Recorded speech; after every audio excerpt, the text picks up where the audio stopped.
Hello.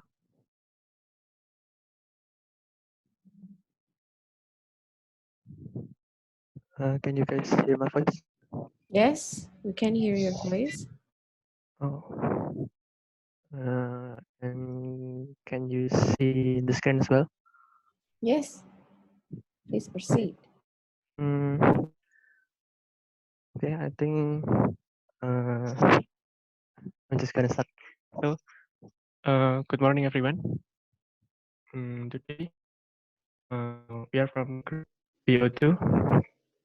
We're gonna present our work about Indian architecture in around 1600 CE to 1900 CE. Mm, uh,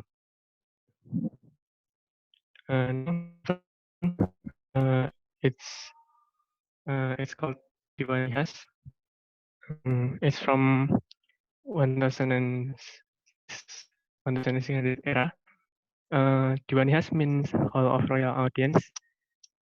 Mm, the story of this building goes back to the beginning of 16th centuries. So after the Mughal Empire was established in northern India, they began to create their own government.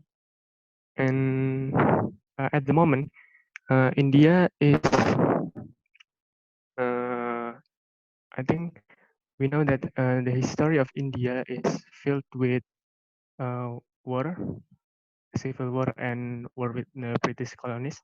So uh, at the moment, the government of Mughal Empire is intended to pacify the local societies through diverse and inclusive ruling elites. So at uh,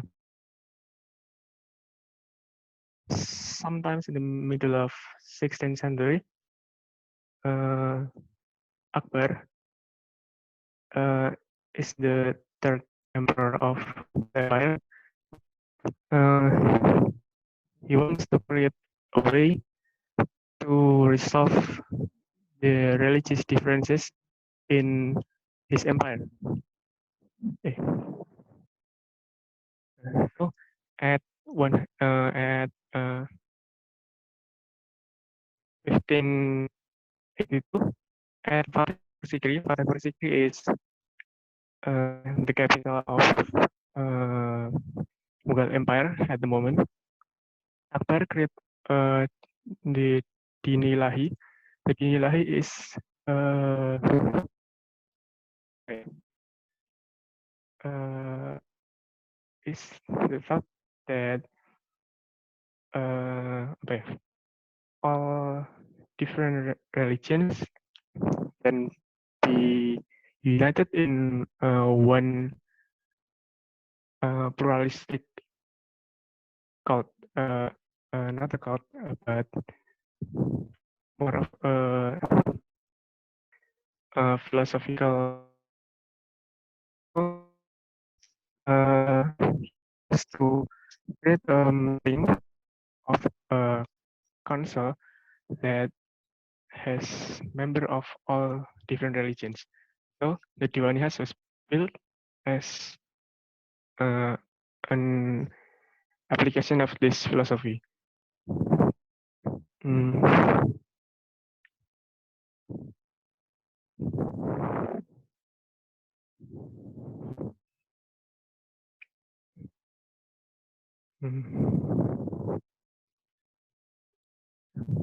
Mm. So I assume on Twitter, so this is the section and the plan of Diwanihas. It's actually not a massive structure, but it was created in a unusual manner. So it is a two-story buildings And the first, the ground level is apa ya? Yeah, it's like an open space with a central pillar, and the pillar is function as the emperor seat. So uh, the the apa tadi namanya? Dinilahi, and the philosophical thought of Dinilahi is that religious difference can have apa ya? Resolution by one person. So the emperor Akbar sees himself as apa ya? The ambassador of God. Uh, he saw that the emperor must be able to finish all the different religions in his empire, and by through apa ya, meetings. So in this you can see in the plan on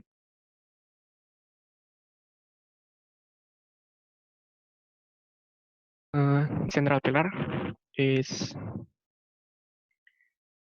this is the central pillar. It is the king seat, so the king will set to sit in the place, and on the end of the bridges, it will be filled by his ministers from different religions, so that he can gain different perspective. And people from uh, different communities, different religion will gather around the balconies, and the emperor will listen to them and uh, solve all their problems.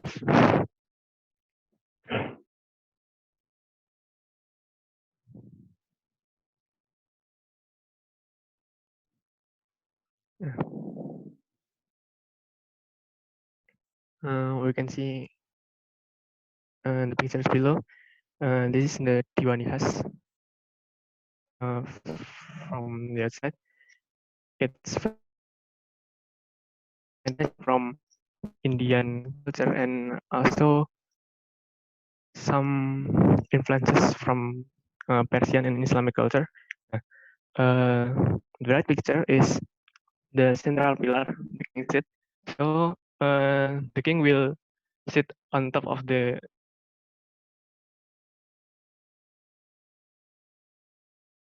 in from above.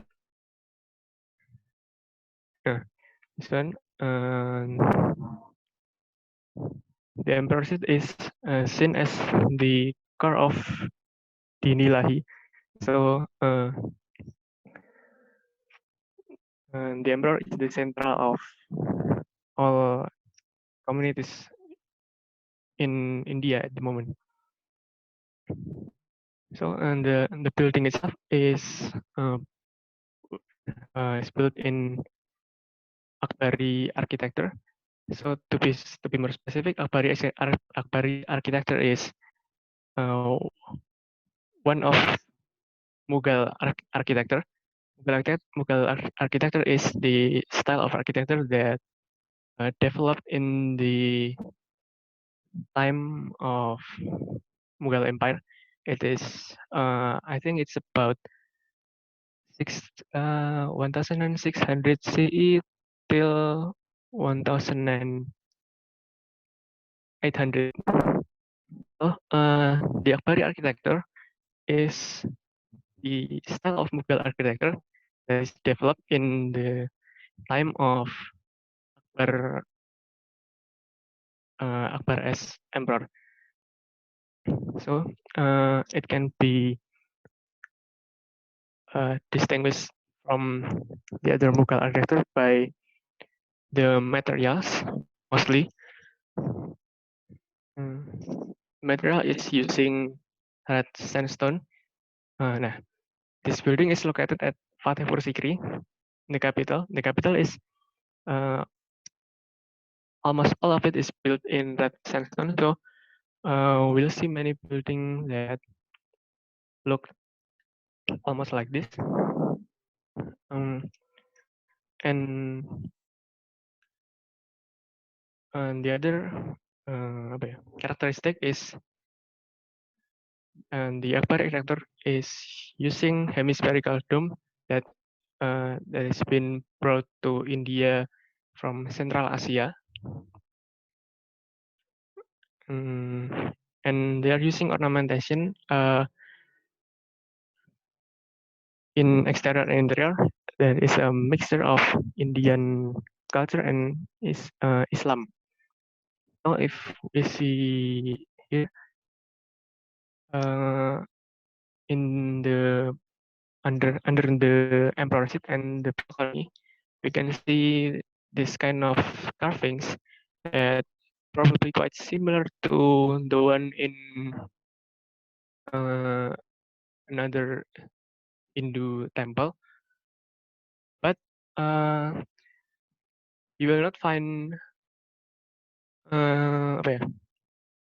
ornamentation that is based on living things, because it's been influenced by Islam culture, and Islam forbids the use of living things, living creatures in ornamentation. So they substitute with something else.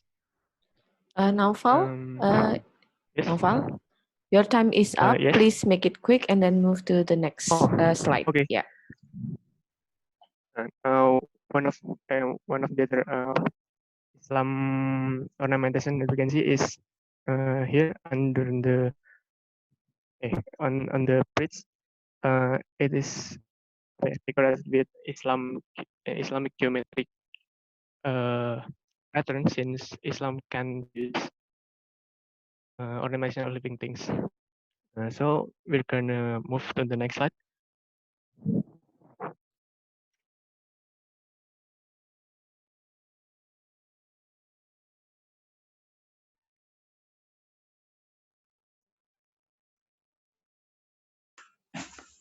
Okay, now we're moving to the second one. And this is Meenakshi Sundareshwara Temple. Actually, this is built in Madurai Nayak Dynasty, and it is like a complex of temple. There is so many shrine and another building in this temple. So as we can see in this plan, the blue one is the sanctuary for Sundareshwara. The red one is Meenakshi, and the yellow one is a pond. It's like a huge pond, and there is a place to gather. And the fourth one is the green one, and it's the hall. It's 1,000 pillars hall.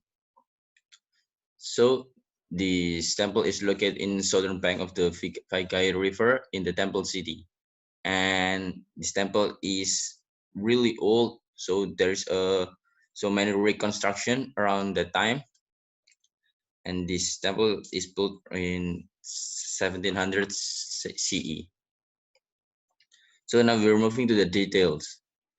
The first one is the Gopuram. Gopuram is the entrance. So basically it's like a huge building to enter a place in that temple. So there are a lot of Gopuram. There are 14 Gopurams, and each Gopuram is a multi-storied structure, can covered with sculpture and paint with bright hues. We can see in the exterior of the Gopuram there is so many statue and there is so many colors in that, and each hole is that the new entrance to another level of the temple. So basically Gopuram is the entrance.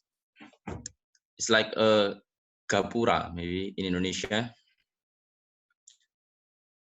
Now we're moving to the second one. The details is I take the halls, and this hall, the 1,000-pillar hall, it's actually have 985 carved pillars, and these pillars is built with carved religious sculpture. Actually, this is all of these statues come from Hinduism, because this building is effect from Hinduism architecture.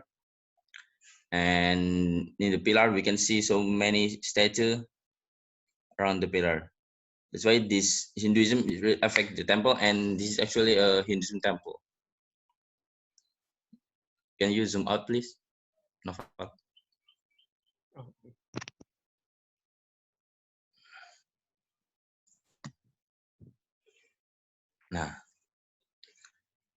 Now we can see the shrine. So this temple has two shrines in Meenakshi and Sundaresvara. In Meenakshi, the shrine is a lot smaller than the Sundaresvara. We can see in the plan here, the red one.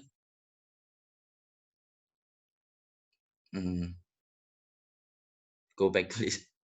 I think you missed us.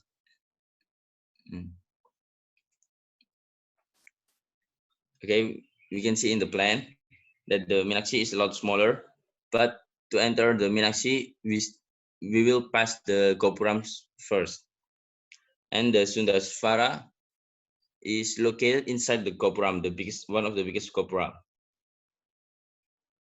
So actually the temple is like located inside the Gopuram, and the shrine is located inside the Gopuram, and it is placed to religious activity. Now we can see the pond.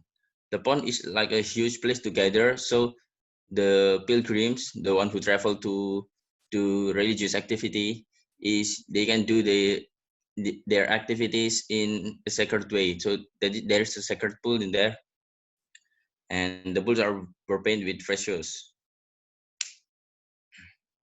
Now we're moving to the social condition in this building.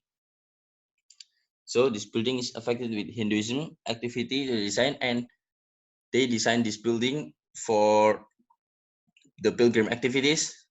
That's why this building adapt the pilgrim activities. Like there's a place for the pilgrims to gather in the pond. There is a place to worship in the halls, and there is two shrine. And the second one is this building is just the landscape with the river, the Vaigai River. So this topography of this site is hilly, and they don't create the exact level, so they create like a hilly surface in the site. They have many different way according to the environment, and this building made mostly is of stone. And we can see in the bottom that there is a golden shrine in on the top of the Gopuram, and the exterior of the Gopuram itself. I think it's a really luxurious exterior, and you can see that the halls is crowded, but it has a lot of space. And for the Gopuram itself, they use a continuous post and beam structure. You can see in the section the first floor column is continuous until the top of the Gopuram itself. So yeah, I think we can move to the next slide.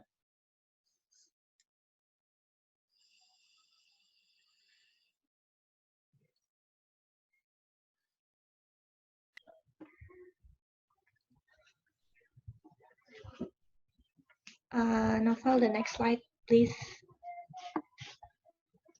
Yes. Okay, thank you.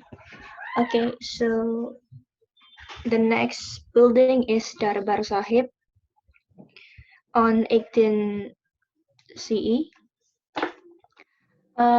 This is also known as Harmandir Sahib or the Golden Temple, located on Amritsar, Punjab, India. This temple is like the central holy temple of Sikh.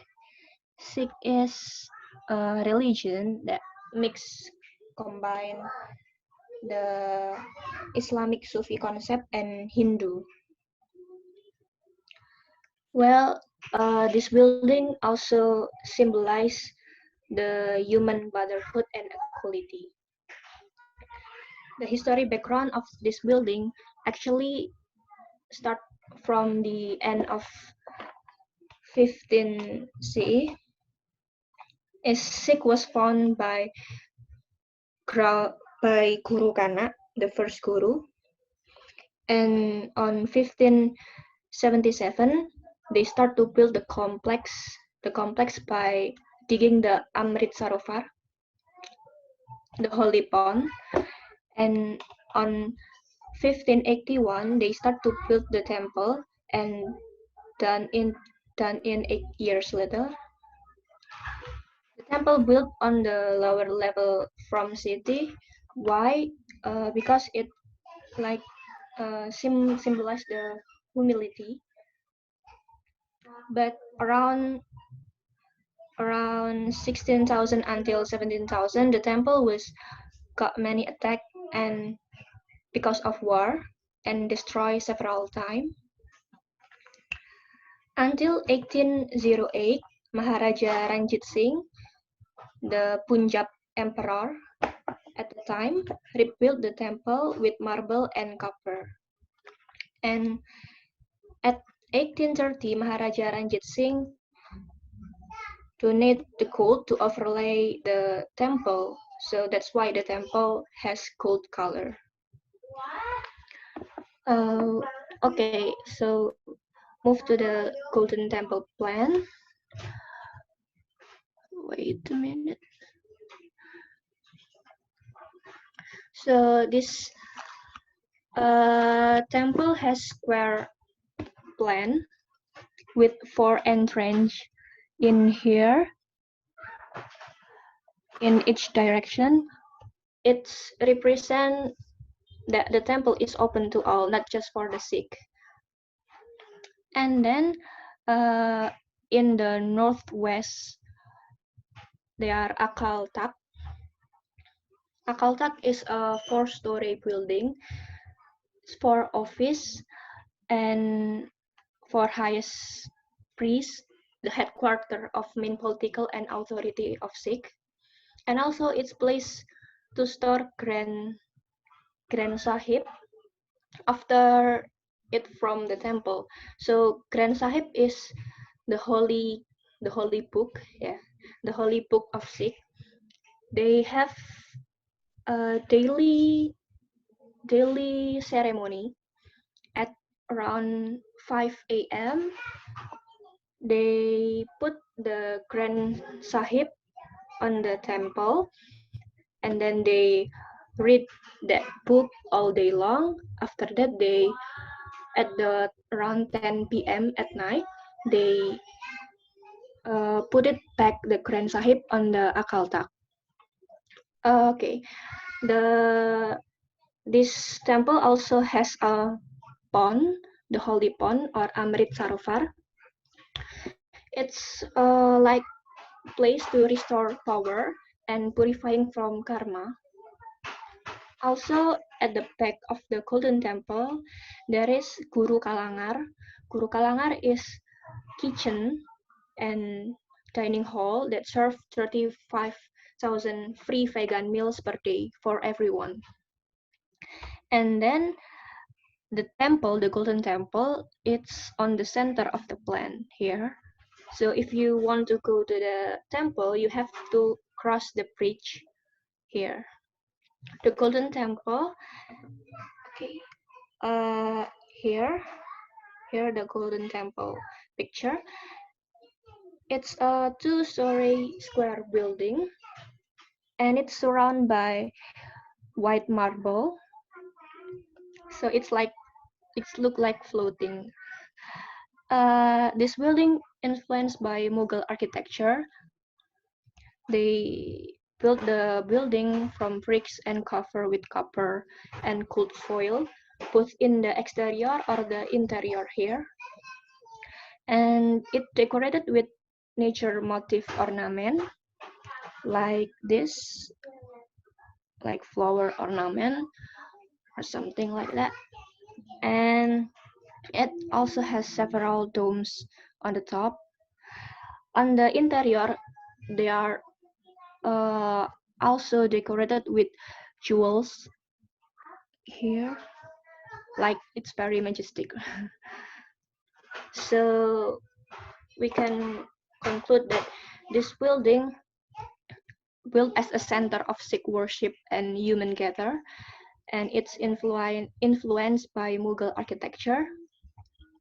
And at the environmental part, well, the holy pond, the Amrit Sarovar, function also as a reservoir.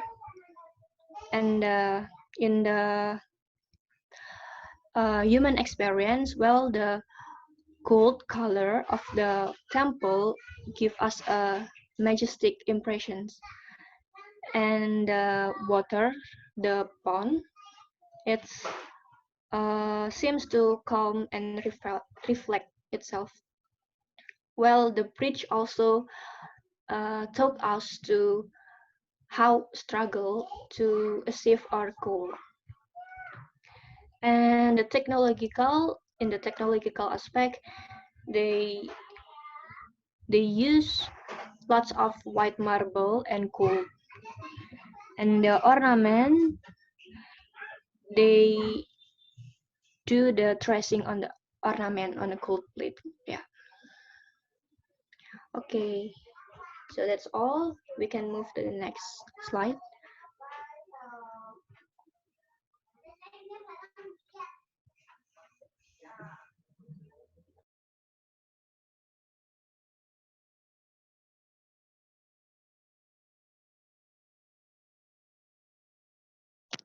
Next slide.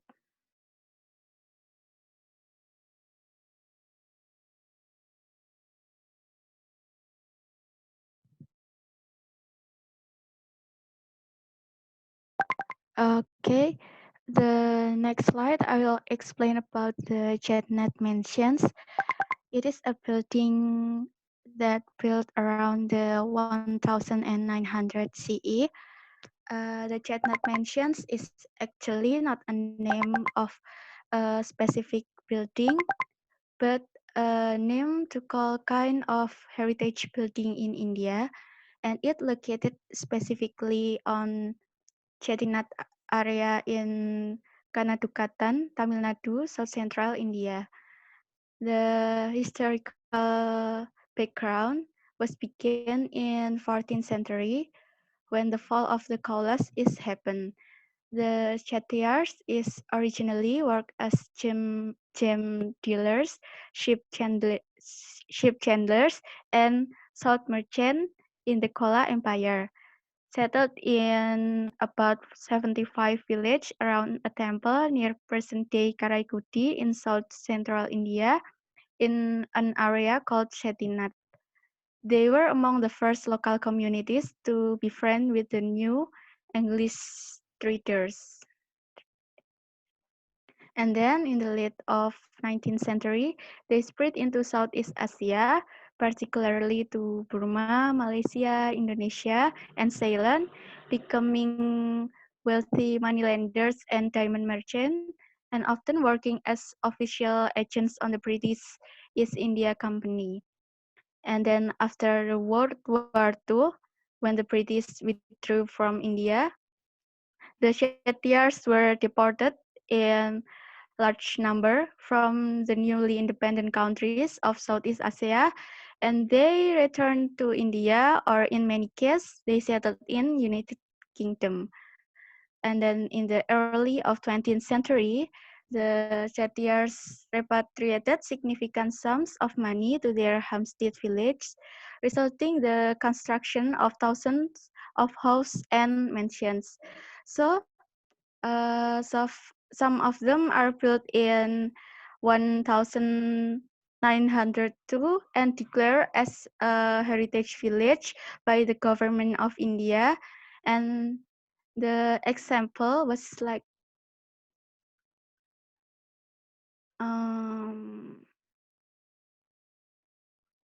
the SARM house like this, or the VRR house. The another building was not have specific name. They just call like Chettinad Mansions only. And then the plan was the Chettinad mansions were originally a single story buildings made from sun-dried or sometimes baked brick and bamboo, but they evolved to become tile roof with addition of import material like pillars from Burmese teak or marble from Italy. And then actually they can expand into ways vertically with adding two-story structures or horizontally with adding numerous halls and courtyards. So this is the plan where the house is expanded vertically and then this house is expanded horizontally. The plan was basically have a rectangular shape with inner courtyards, spacious room, and introverted planning. And each house in Chettinad is made up of some parts. The first is Mukapu. The Mukapu is the entrance located in here. And then the second is Falafu, the living area from the home. Uh, this is the Falafu. And then the third is Patalai, is a living hall from each family. So Patalai is a part of Falafu, like this is for one family and this for second family, third and fourth and uh, etc. And the fourth is Iratai Vedu. Iratai Vedu is each room that support the Patalai. Like this. The Patalai have some of Iratai Vedu. The fifth is Nadai. Nadai is a corridor that connecting part of house like this one and this one. And then the sixth is Irandakatu, used for dining with storerooms for store kitchenware. And then the next is Munamkatu, are the kitchen in the house. The kitchen was located in the corner, and then the Munamkatu located near the kitchen. And the last one is totem or garden, but in this layout, I cannot find where is the garden. The architectural style of Chettinad mansions are mix of European, Southeast Asia, and the local architecture. And then the social aspect of this building is some of palatial building have marriage hall and or banquet hall. And then the corridor and the courtyard oftenly used as gathering space. The environmental aspect was their village constructed with orthogonal street and specific water management system.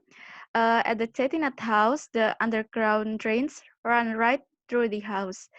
And then the human experience can we see in the mixed style that influenced the building that attributed to their connection with trade, travel, and traditions.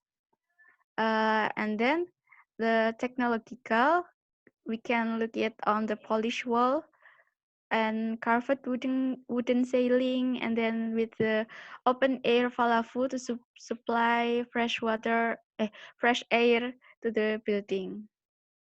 Next.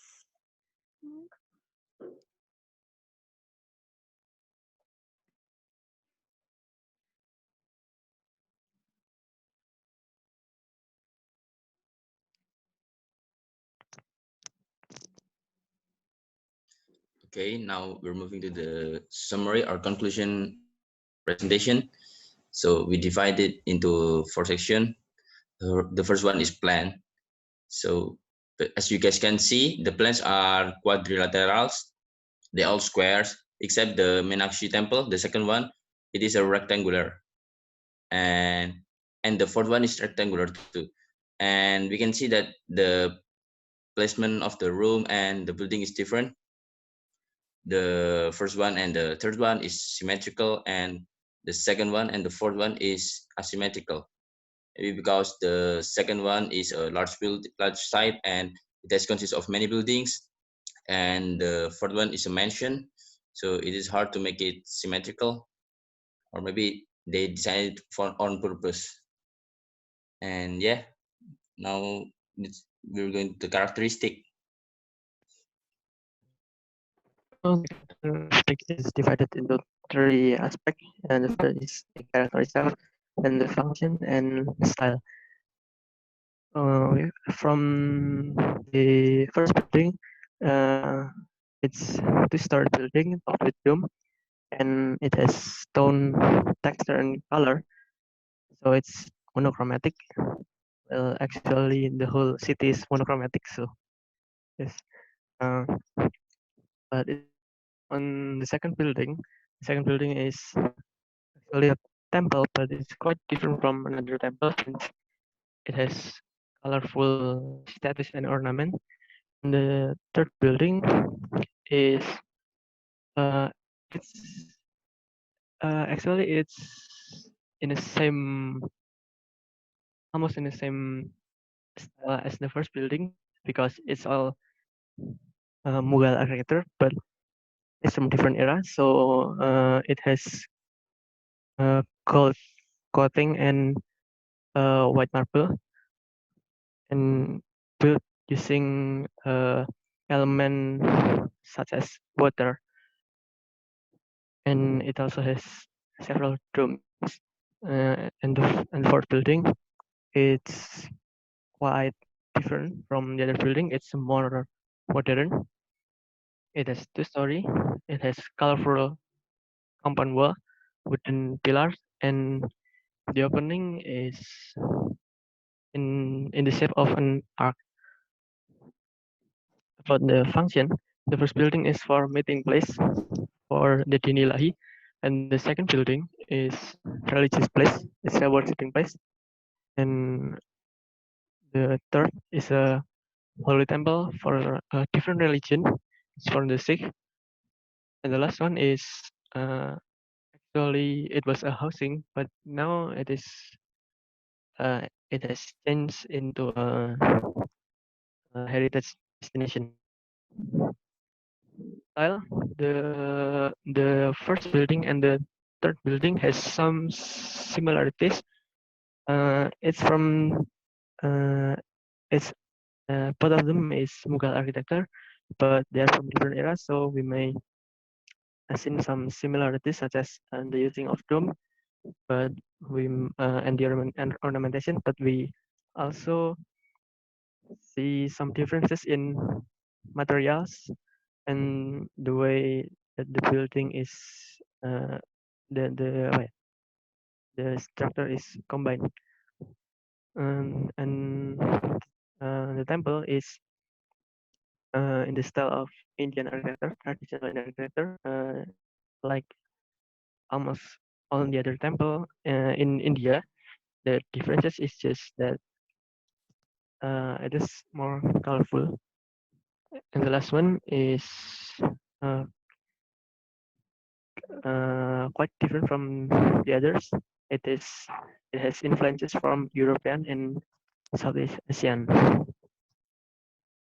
Uh, and then the exterior aspect is going to be explained by my friend. The exterior aspect, the Diwani Khas, the first building. The facade is a combination of Indian carvings and Central Asia at the dome, and the material is made from red sandstone. And then the second building, the Meenakshi Sanderesvara, the facade is colorful, full of colorful statues and Hinduism ornament. And then the material is made by painted stone.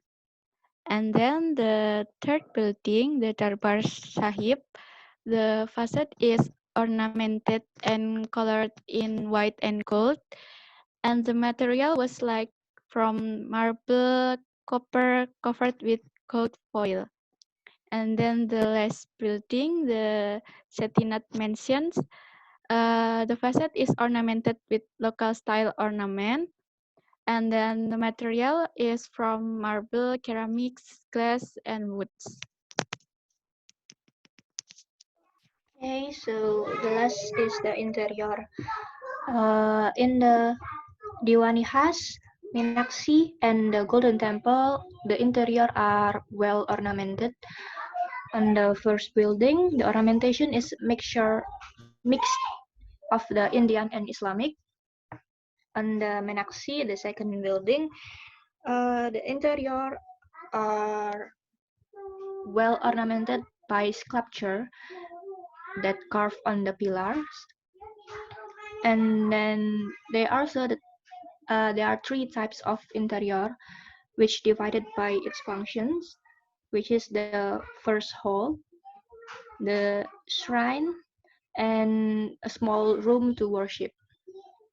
And on the Golden Temple, it's well decorated with marble, gold, and jewels.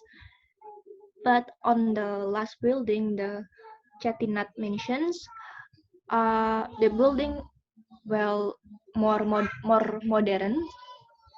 It's decorated with wooden ceiling, carving, and tile floor.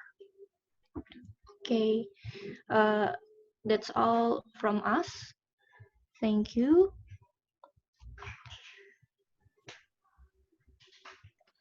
Okay, thank you, Group BO2. Now you can ask the questions. I will give you I will allow 7 students to ask, and please raise your hand. Okay, I have several here. Meanwhile, Group BO1, please prepare your presentation. And there are orang.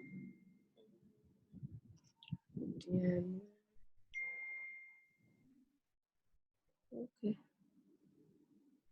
Then I think, oh, okay. First, wait a minute. Let me write it down.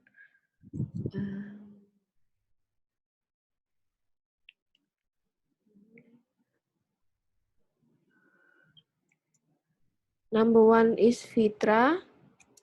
And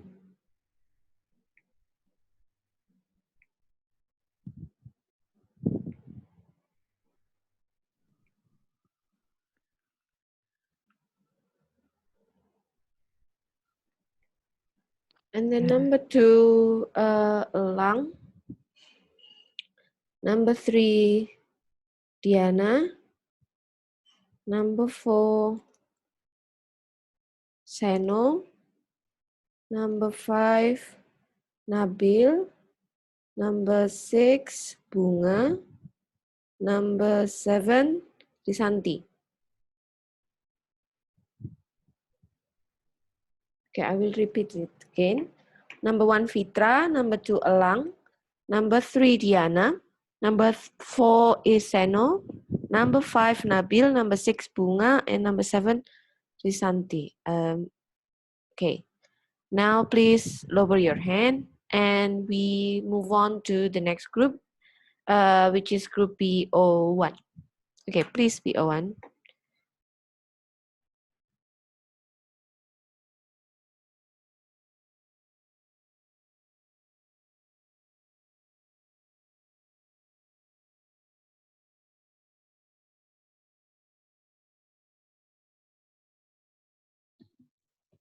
Okay, is my voice clear?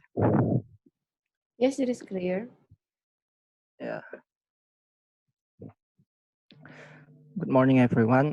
We are from group BO1. For the first session, I would explain about Fatehpur Sikri.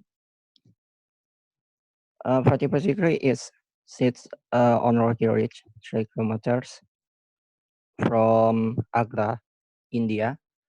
But I want to explain that Fatehpur Sikri is a city, not a building or environment, but it's a city.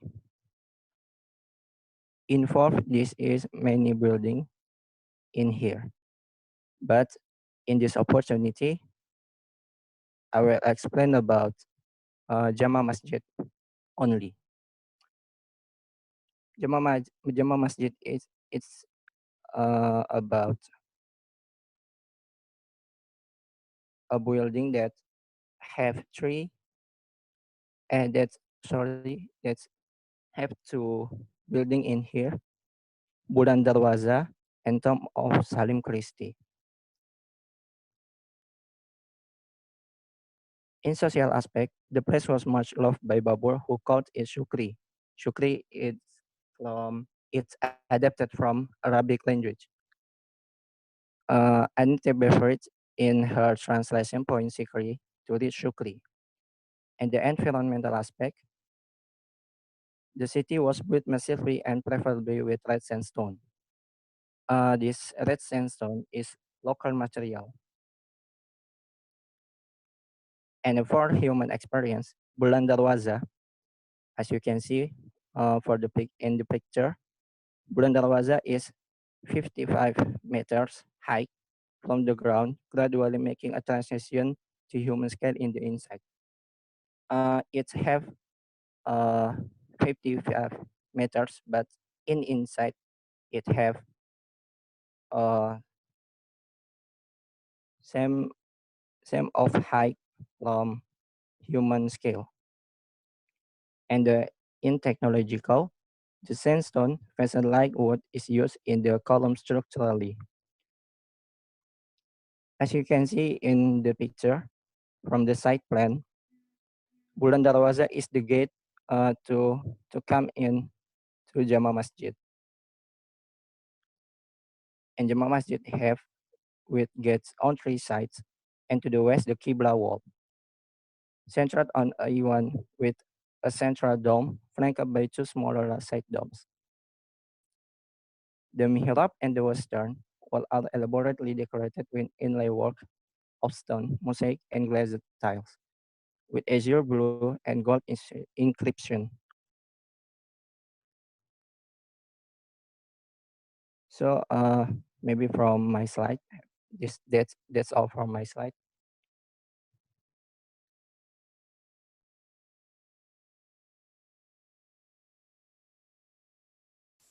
The second building is the Writers' Building. Writers' Building is the Secretariat building of the state government of West Bengal in India. This building is located in Kolkata, India, and was designed by Thomas Lyon, an architect and a carpenter. The Writers' Building was built during English colonization in 1777. Before that, in 1770, the English Parliament faced with huge financial losses and the impending independence of America. Because of that, the English Parliament focused its attention on its colonies in the East, especially in India. At first, the function of the Writers' Building was for the principal administrative office for writers of the British East India Company. British East India Company was an English company formed for the exploitation of trade with East and Southeast Asia and India.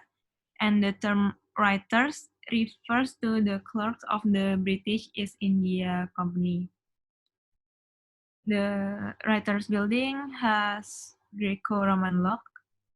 And for the environmental aspect, the Writers' Building is located toward the north of the famous Lal Digi Lake in the BBD back area and offers beautiful views of the lake. For the human experience, the Writers' Building is the first colonial building in Kolkata. On the technological aspect, the Writers' Building uses red bricks. This prominent red brick is what makes the building noticeable even from a distance. And the entire structure is 150 meters long with a built-up area of 55,000 square feet. And then I'm going to explain about the characteristics of the building along with the construction phases of the building. The first construction was in 1777. Back then, the Writers' Building was just a three-storied structured building like this. It was the first three-story building in Kolkata, and it was built for the barracks for the accommodation of the writers. It It was also described as looking like a shabby hospital or the house of the poor. And then, between early 18th century until 1821, several structural changes were made. This was caused by the opening of Fort William College in this building. Fort William College opened in the early 18th century to train the writers in Oriental languages. A hostel for 32 students and an exam hall, which still exists, a lecture hall, 4 libraries, and rooms to teach Hindi and Persian were made. And 128 feet long veranda were added to the first and the second floor of the building. Corinthian columns were also added to support the extended structure, and the height of these columns are 32 feet. After that, in between 1879 and 1906, 5 blocks were built. These 5 blocks become the primary blocks of the building. They also built the rotunda, and the statue of Minerva was placed above the central portico. This building was becoming look like the Greco-Roman look with exposed bricks. Finally, in 1945 and 1947, 4 new blocks were added. These blocks, and they are connecting the main blocks like this. And finally, in 1970, another 4 blocks were constructed in the middle area of the previous block, making the building in total has 13 blocks and 1 main block. However, only the first main block and the 5 main blocks and the rotunda that are considered as heritage structures.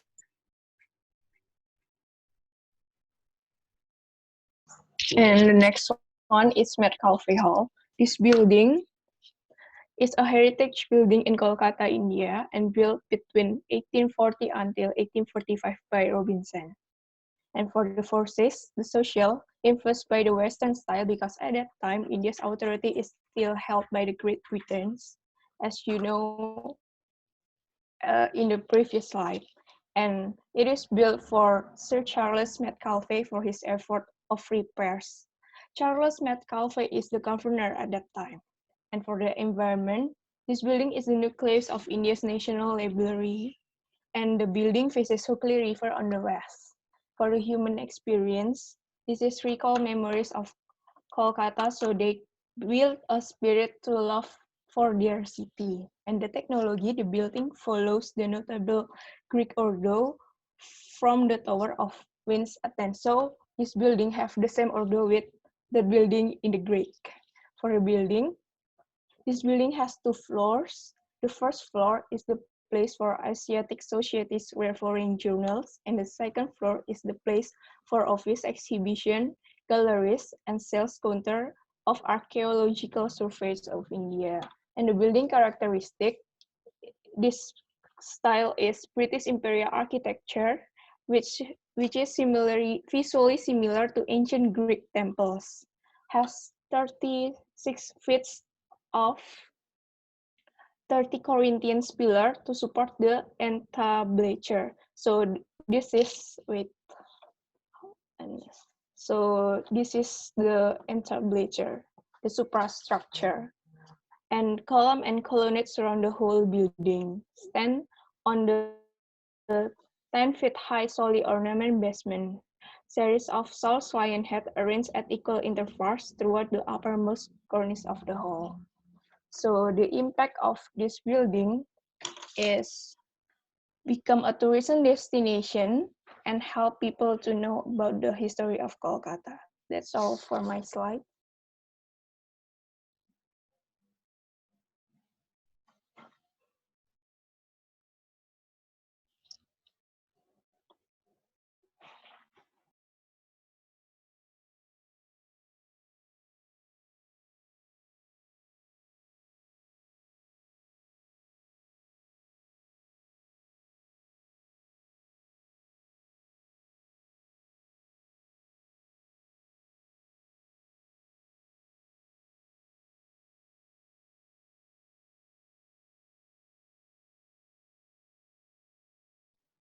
Next, who is this? Sorry, I tapped unmute, but it didn't work. Colonial Bombay. Bombay has been growing for 500 years, even though it was built on what initially looked like very weak foundations. In 1534, the Portuguese captured the Seven Islands and established a trading center or factory. And the Portuguese called the place Bombaia, meaning the good bay, which the English pronounced as Bombay.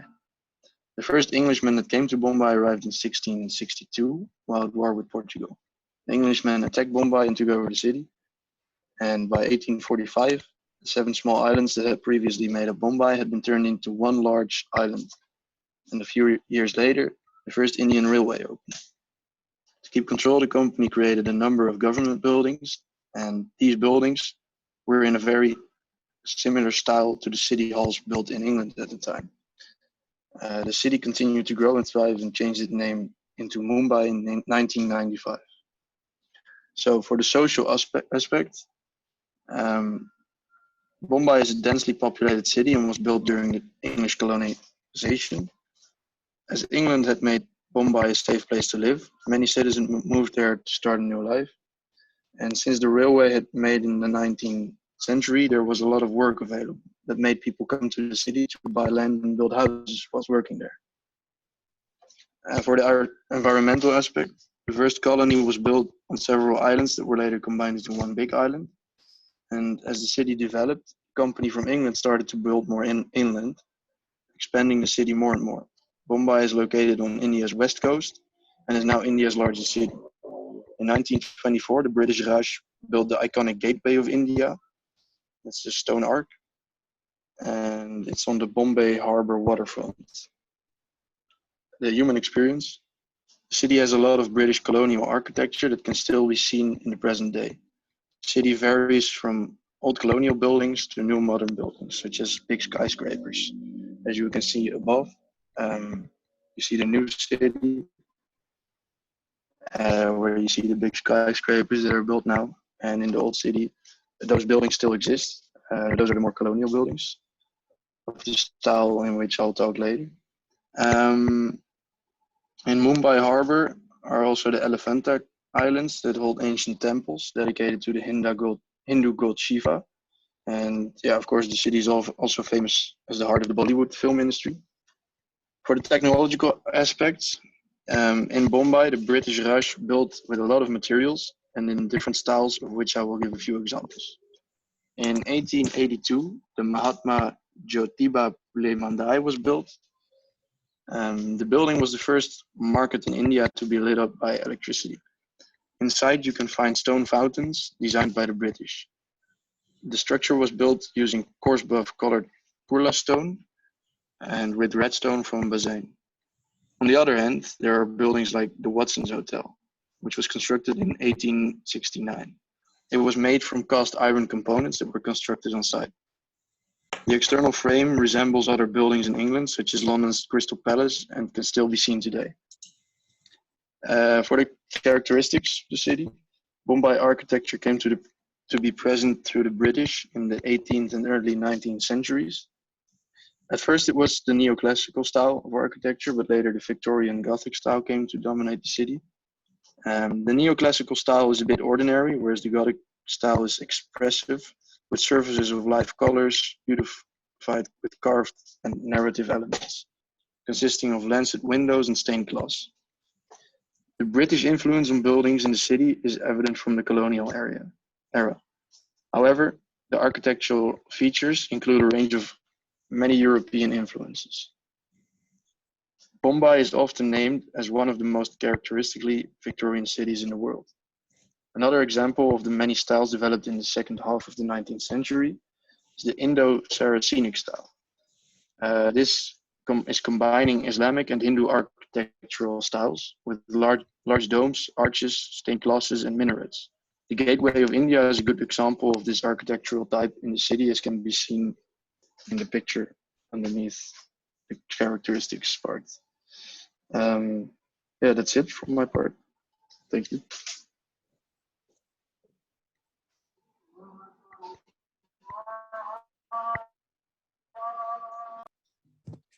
Okay, in the last section, the summary, we were to explain about the style, structure, and material. And we want to explain that there is growth of architecture in India, especially in the style, structure, and material uses. In the first age, we can see the style, Indian architecture. Uh, there is it has Timur Mosque, Timurid forms and style. And after the time, the growth of architecture, India has different orientation of the style. And the British Raj, Indian architecture has a colonial style. And in the structure section, in the past, Indian has exposes structure with a big scale, but in the 1882, Indian has not about exposed structure, but more technological in the structure building. And the uses of material in the architecture uses stone in the past, and in 1882 it used bricks to the building material. Overall, that's all from our group.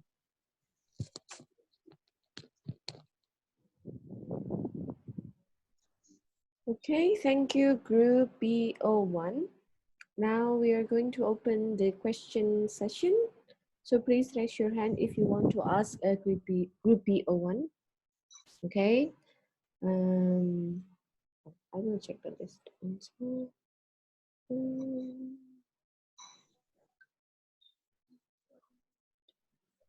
Okay. Number one is, wait a minute, I need to write it down. Number one is Shafira. And then number two, Sharifa Akila. Number three, wait a minute. Number three, Nurahmasari. And then number four, Fitra. Number five, the Fitra, who is this? Oh, Diana. So there are only 5 students who ask in this session. Is that all? Because this is the last, I mean, this meeting is the last chance for you to get the participation mark to be full. Okay, I think there are only 5. So first is Shafira, and then continued by Sharifa. The third will be Nurahmasari, and the fourth is Fitra, and the last one is Diana. Okay, now we move on to Group BO3. Group BO3, please prepare your presentation. And now the screen is yours.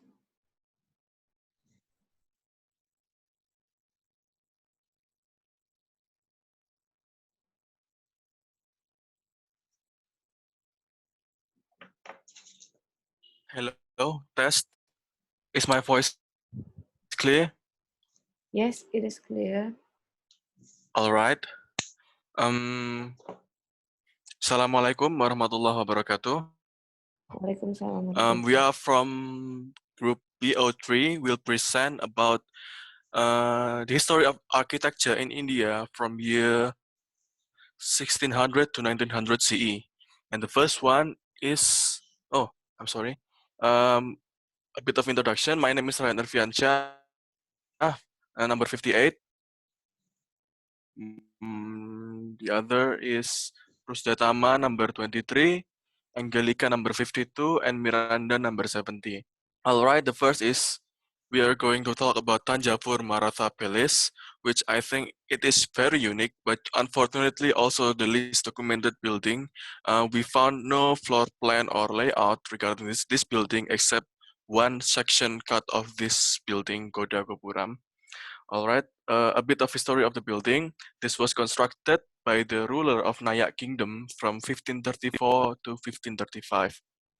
At its initial phase, as a mark of conquest for successfully defeating Cholas, or in other version of the story, there's a vacuum of power, so the Nayak Kingdom just take the place in Tanjavur and build a palace there. And then around 1600 to 1700, Kingdom of Maratha defeated the Nayak Kingdom with the help of Bijapur Sultanate and take over the palace and using it as both fortress and castle. The building consisted of three main core buildings that was constructed back at the 16th century. It's Kopuram or Arsenal Tower, and then Durbar or the King's Court, and then the Bell Tower, or also called as Madamalikai.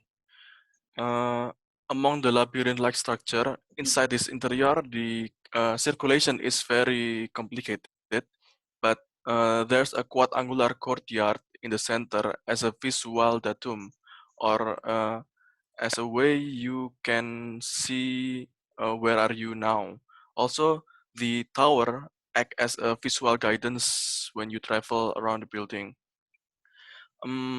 Next, I want to talk about the unique style of this building, that it makes Dravidian Hinduism architecture with Mughal Islamic architecture that is originated from the strong influence of Islamic Mughal Empire in India at the time, and the relationship between Nayak Kingdom and the surrounding kingdom that makes an exchange of culture.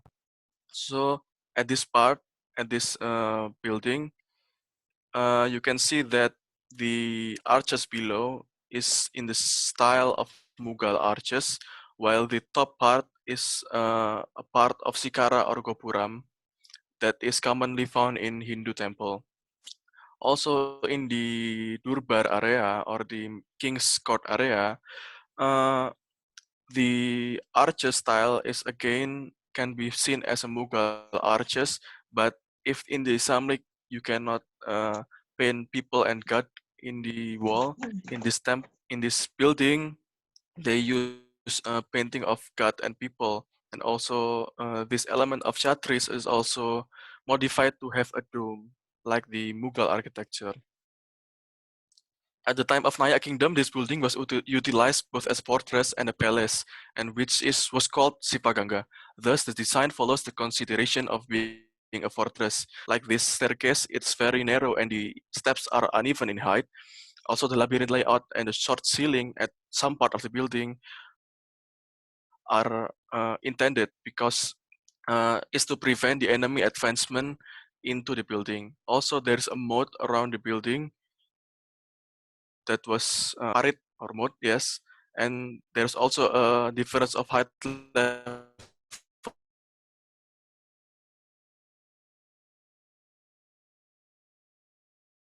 designed as a fortress. This building has two towers. The first is Goda Gopuram, or the Arsenal Tower. This is actually not a temple, but a watchtower.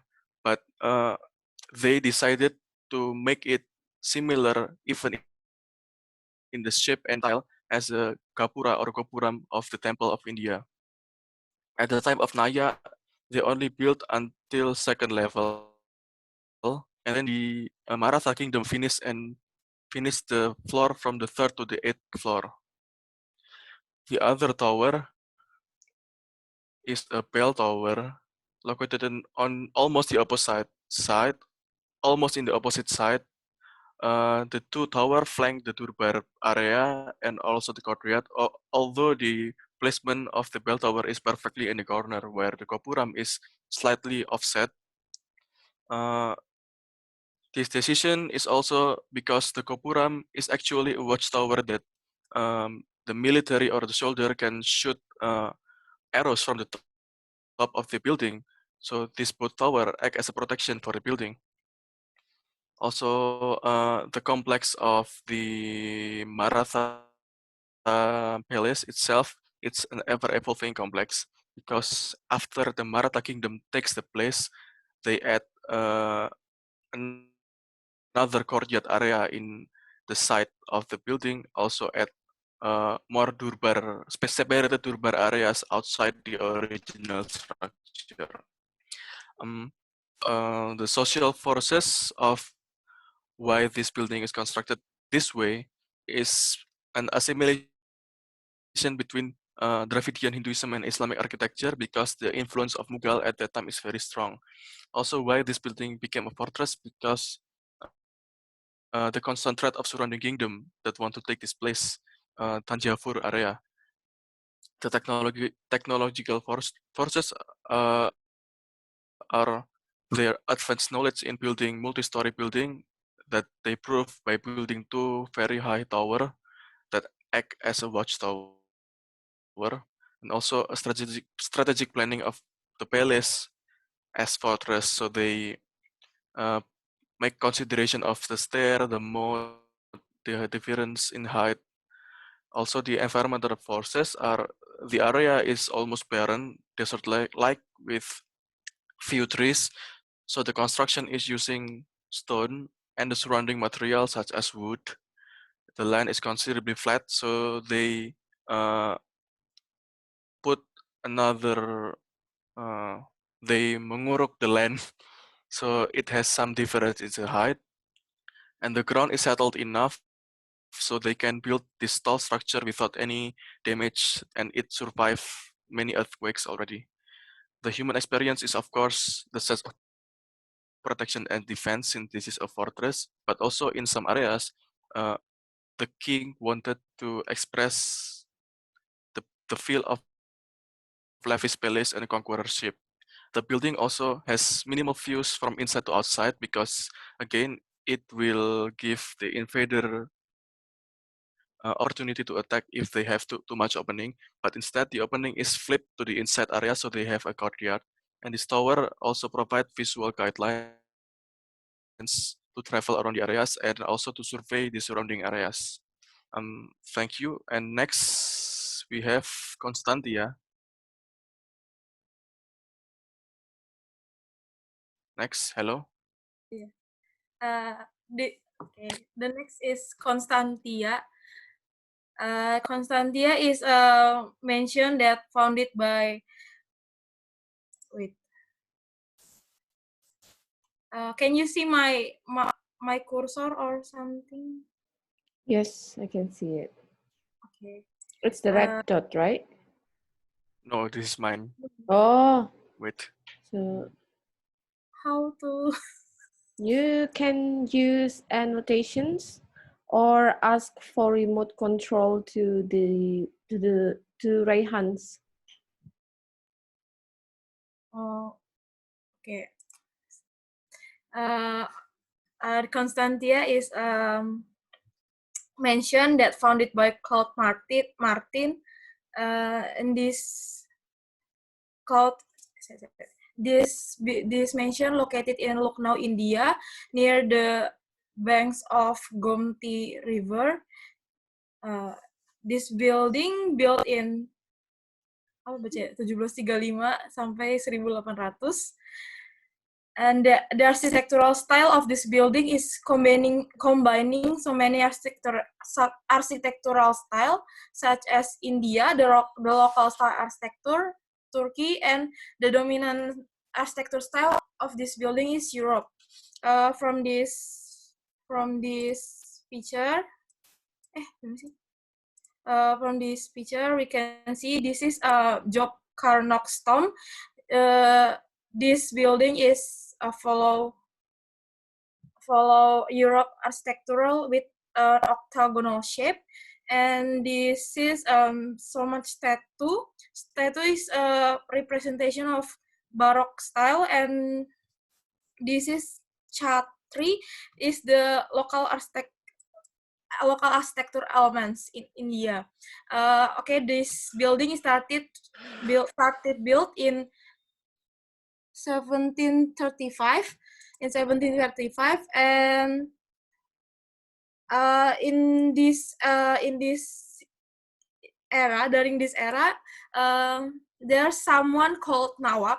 Nawab is trying to membeli buy this mansion, but Martin don't want to buy this mansion, and because Nawab is some penguasa in this area, and then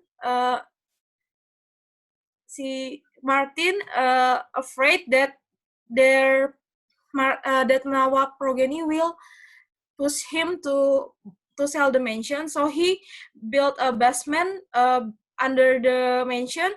So when he died, he will buried there. Okay, and in 1800,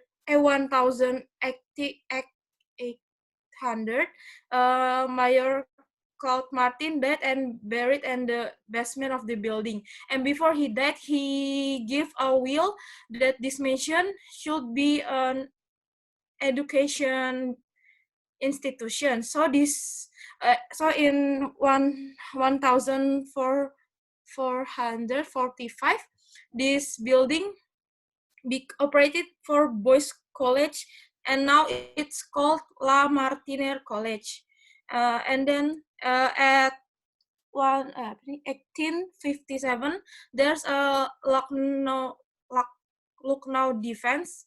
So the students of this college follow the defense, and they died, and the mansion is hancur. It's not totally broke, but yeah, it's broke, but it's not totally broke. And then the building repaired in 1859, and it's operating as a college till now. And in 2006, the building was renovation again. We can see here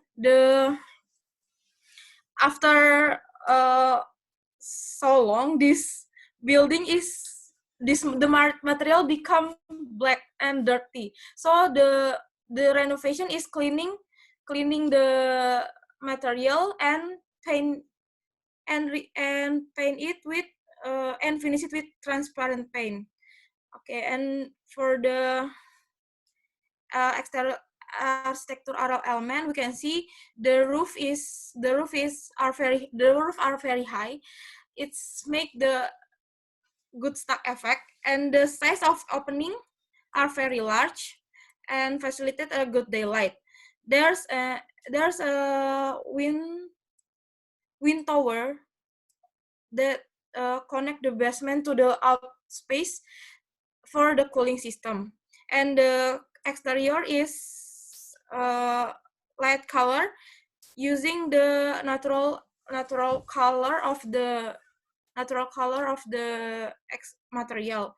And this is the site plan of Constantia. I don't find literature that really explain about the site plan, but from here we can see that the mansion is symmetrical. Okay, next slide, please.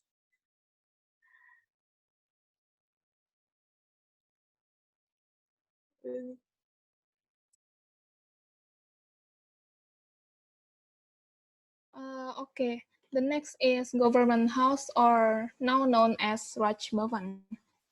So the brief history is before 1788. I'm gonna annotate first. Okay. Okay. Oh yeah. Okay. So in this supposed to be before 1799. Before the government house is owned by the British officer, it was owned by the Muhammad Reza Khan and named Buckingham House. I don't know if it was inspired by the Buckingham Palace from the British also. And then in 1799, the ownership is transferring to the Marquis of Wellesley, and he became the governor of the general. And at that time, he began to construct the government house. In 1803, the government is finished the construction, And 1860, there was a additional dome construction. And then on the 1860, oh, it is wrong, okay. And then there was also the first elevator in India in Raj Bhavan after the independence of India. So actually the building, the government house, is inspired from the Kedleston Hall. If you see on the left picture of the site plan, it was the Kedleston Hall, and on the right picture is the Raj Bhavan. So they have the similarity because the architect Charles Wyatt is also is a nephew of the architect of Kedleston Hall. So he inherited the same architectural style. If you see, Raj Bhavan or government house has the symmetrical facade in each side. The left side, the north side, the east side, every side of the building. And then it has six gateways, 2 on each the west and east, and the main gate is on the south and the north. And yeah, its facade is symmetrical and complete. And because the architect is from the British, and then he in this era is a colonial era, so the British came to the India to like spread the colonial. I don't really know the history. So they used the neoclassical style based on the Kedleston Hall and also the Baroque overstone. And if you see the Kedleston Hall, they have almost exactly the same style. The difference only Charles Wyatt make adjustment to the climate in India because it's pretty much different in Europe. Like he add the portico, this one, the portico, and then also a lot of, yeah, okay.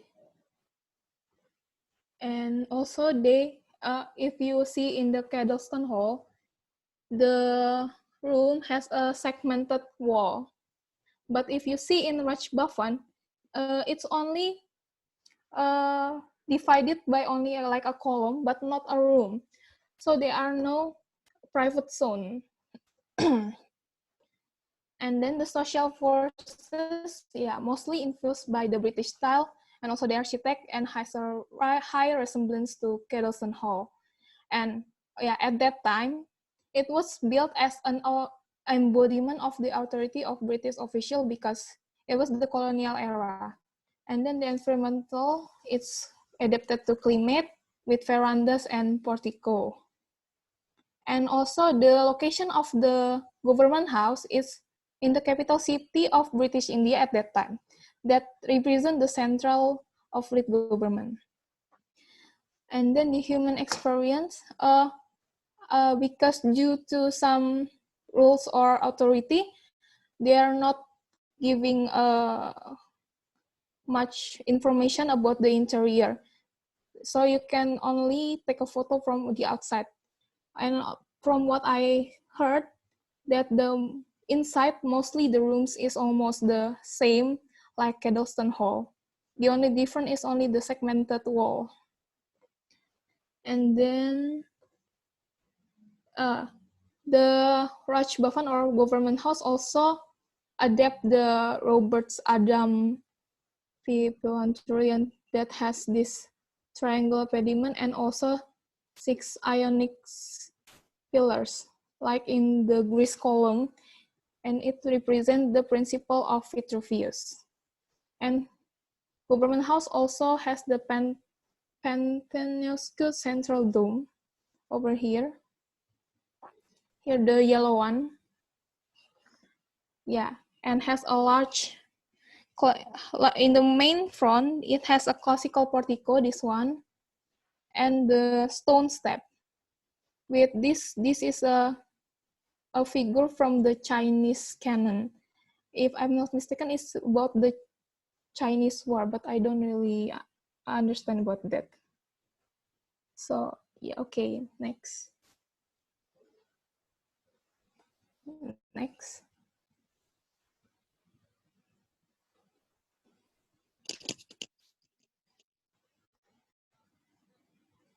Okay, next is Rashtrapati Bhavan. Can you see my pointer? No, not yet. I think you can ask. You can record. Yeah. Now I can see it now. Where is it? You can ask request control from Raihan. Maybe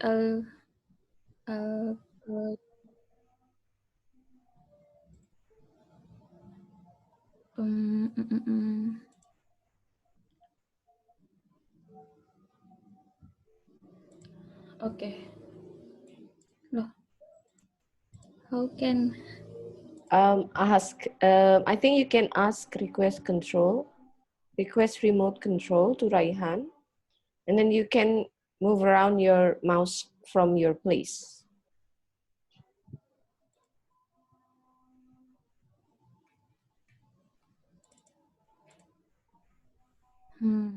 Sudah? Oh, kamu keklik deh itu. Back, coba. Nah, ya. Sekarang kamu yang control itunya. Nah. Oh, I see. Okay. This is Rashtrapati Bhavan.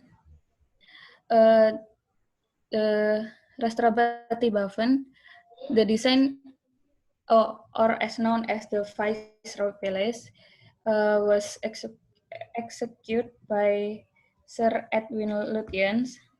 He was an English architect known for imaginatively adapting traditional architectural styles. The Viceroy Palace, located in western end of Rajpath in New Delhi, India, is a residence in New Delhi for the British Viceroy. Actually, the decision to build a residence in New Delhi for the British Viceroy is to maintain British rule in India in immortality.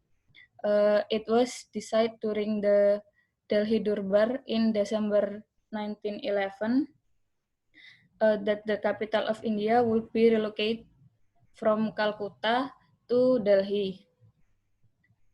And then after Indian independence in 1947, and India became a republic, the palace was renamed Rashtrapati Bhavan. It combined between Indo-Saracenic and Neoclassic architectural style.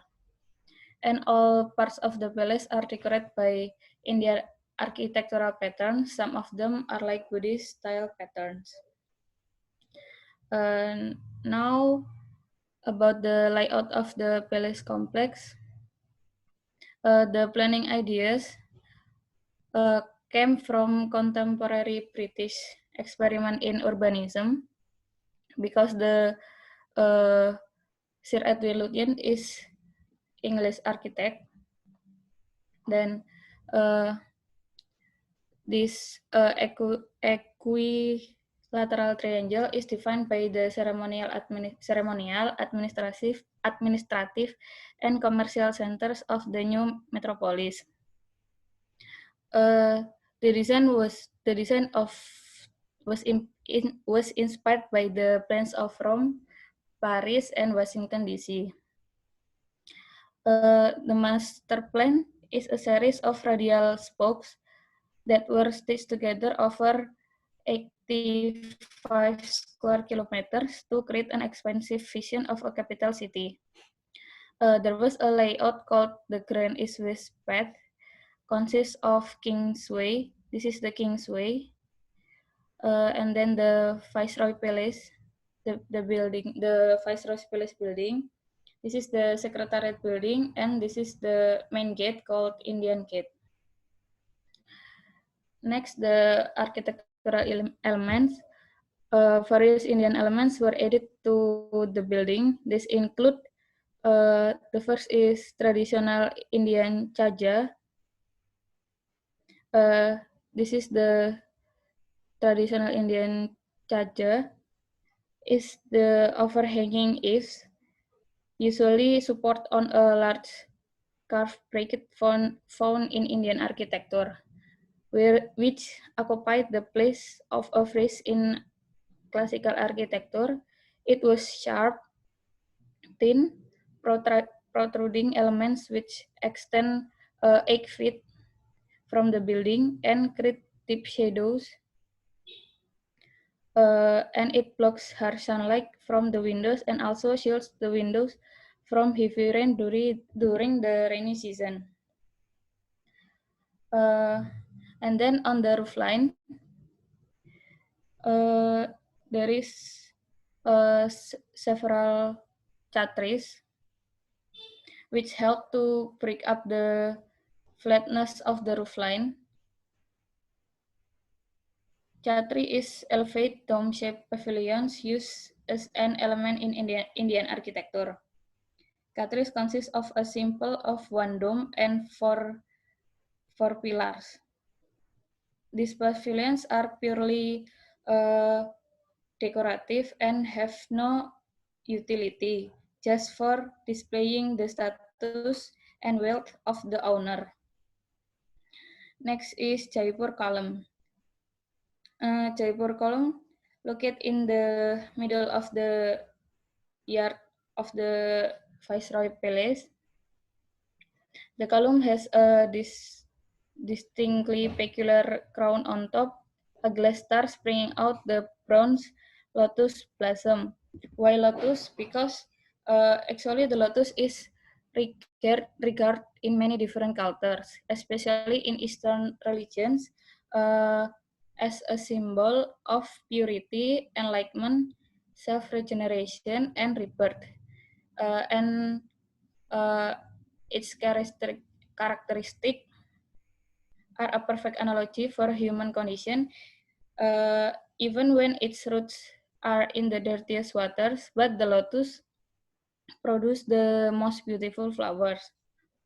Next is Jalis. Jalis is like the shape is looks like ini bata roaster brick. Jalis is located in the palace gate. There were pier screens in the red stone, inspired by Rajasthani design. The jali is termed for a perforated stone or lattice screen with an ornamental pattern. The jali helps in lowering the temperature by compressing the air through the holes. This form of architectural decoration is common in Indo-Islamic architecture and more generally in Islamic architecture. Next is Indian bells pendant. This is the bells.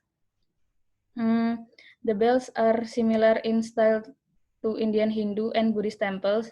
The idea is being inspired from a Jain temple at Mudabidri, Karnataka.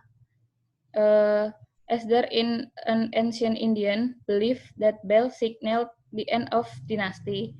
It was said that as the bells were silent, British rule in India would not end. Then is Campaniles. It is an Italian bell tower, especially a freestanding stone. The last is the dome. The dome is in the middle, reflect both Indian and British styles. In the center is tall copper-faced dome, which stand out from the rest of the building. The dome is more than twice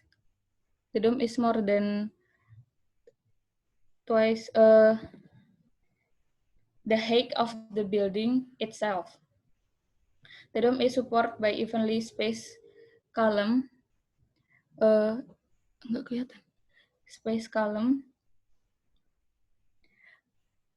Which form upwards with an open area between.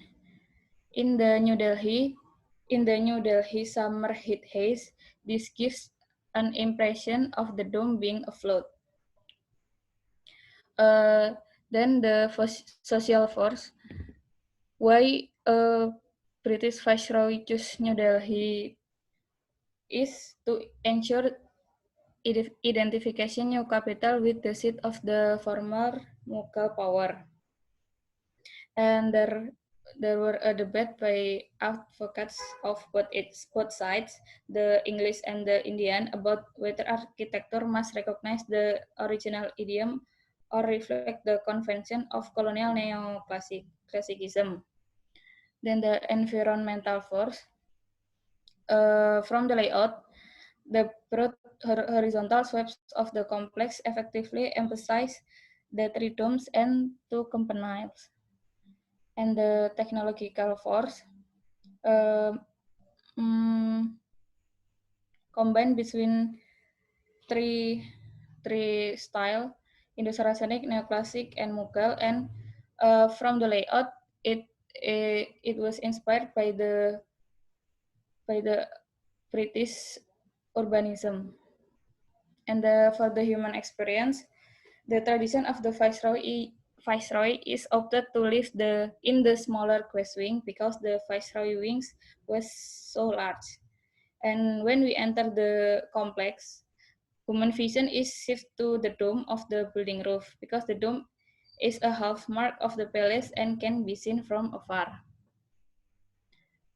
Okay, I think it's enough for me. Next slide.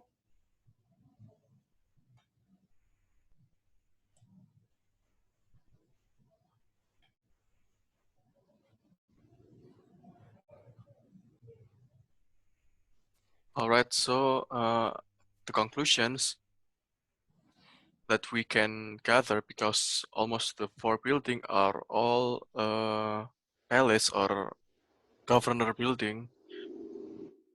The first is certain events forces combination of two or more architecture style, except during the time of colonialism. As we can see here, the Tanjavur Maratha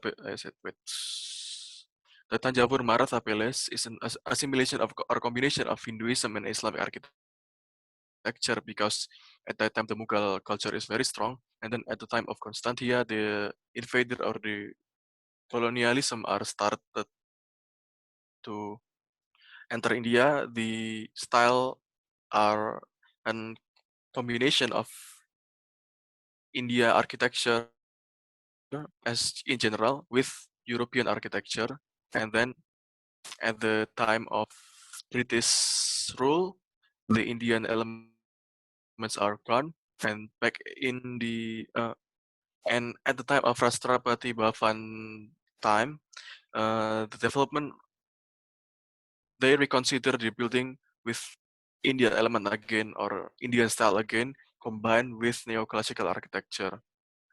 And the next. For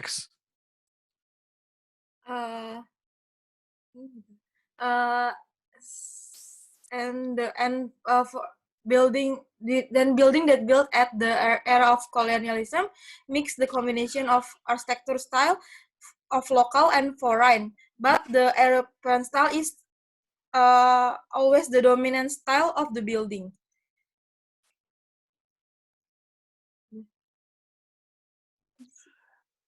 The next one is the courtyard style.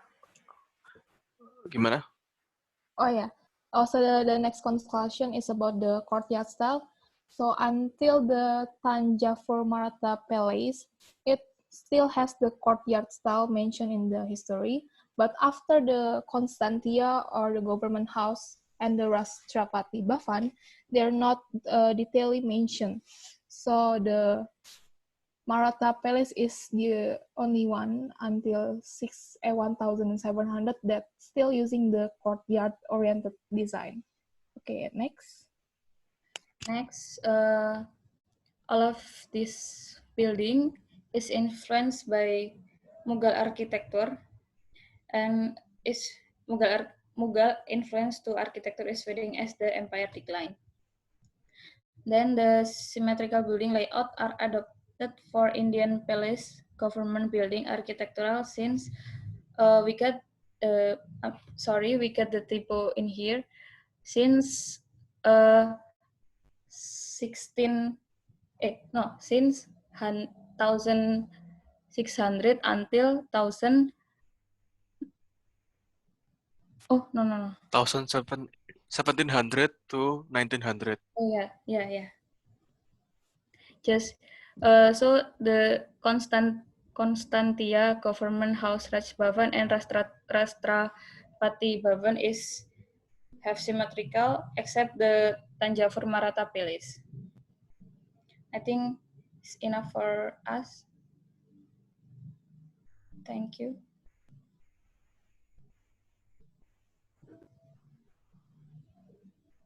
Okay, thank you for the last group of today. I'm going to give you a chance to ask the questions. Please raise your hand. Okay, 1, 2, 3. 1, 2, 3, 4, 5, 6, 7. Fatima. Okay, so I will write it down first. Number 1 is Dianda. And then number 2 is Atifa. Number 3, Trisanti. Number 4, Sharifa Akila. And number 5, Shefira. Number 6, Fitra. Number 7, Fatima. Okay, please lower your hand now and start to write your questions in the chat box. And now I will give the time to group BO2 to answer the questions in the first session. BO2.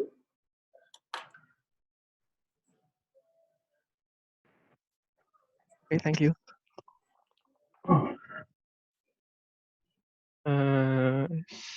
So I will begin from the question.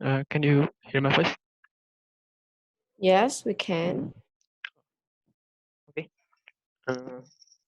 We'll begin from the question about the first building. It is about Diwani Khas. So the first question is, I will read the question first and then I will manage to answer it. So the question is, the first structure that initiated this form of emperorship in India, or there are other any influences or reference from other structures? And if the top floor is populated with the elites, is the ground floor used to filled with people or public use? So yes, it is. And the top floor is for the emperor and his minister from different religions, and people from different communities fill the lower floor, and some on the balcony on upper floor. About the structure, it is actually quite unique because the structure is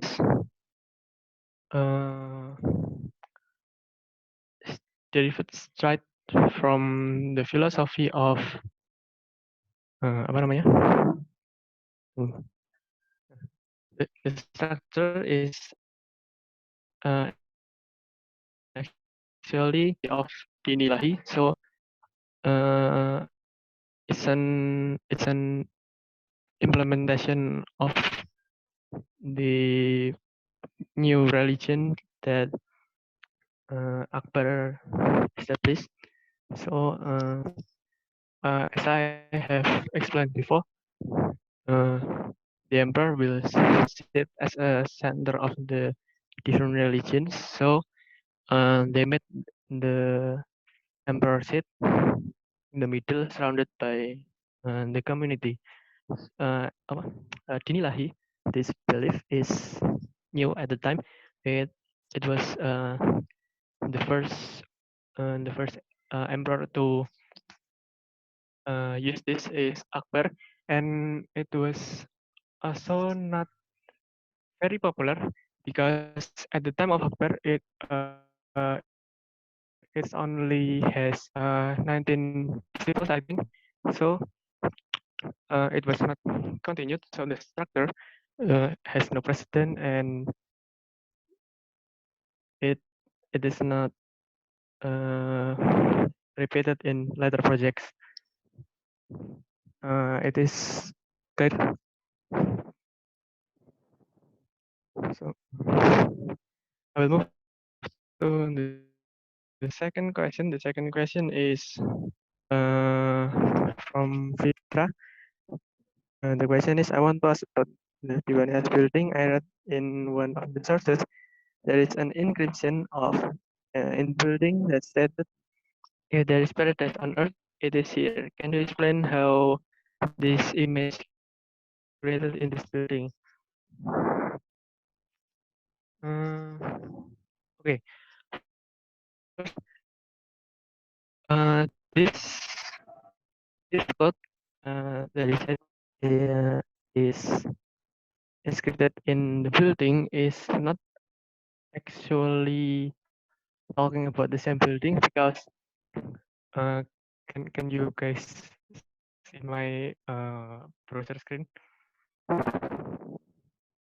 Hello? Browser? No, it's still the PDF. If you want to change to another It's still the screen, PDF. you need to stop it and then change to share another one. Oh, okay. Wait. That one. Okay, start to share again. Nah.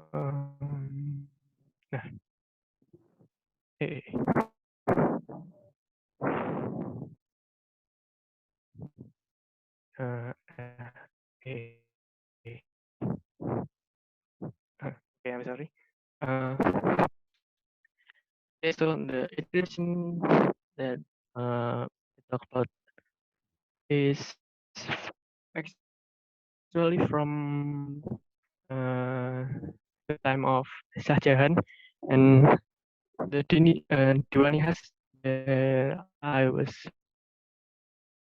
presenting is from the time of Akbar as emperor. So this one that you can see is Diwanihas from the time of Shah Jahan. It's different from the Diwanihas that I have presented before. This place is it's also a meeting place, but it is for apa ya, untuk tamu-tamu kerajaan gitu, bukan untuk rapat apa ya, agama agama. So it actually talking about different building.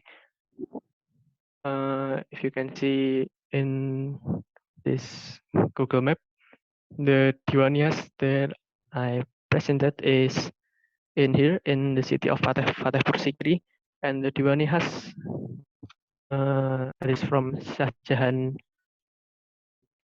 time it is in New Delhi, so it's quite far, and it's a completely different building. It is clear enough.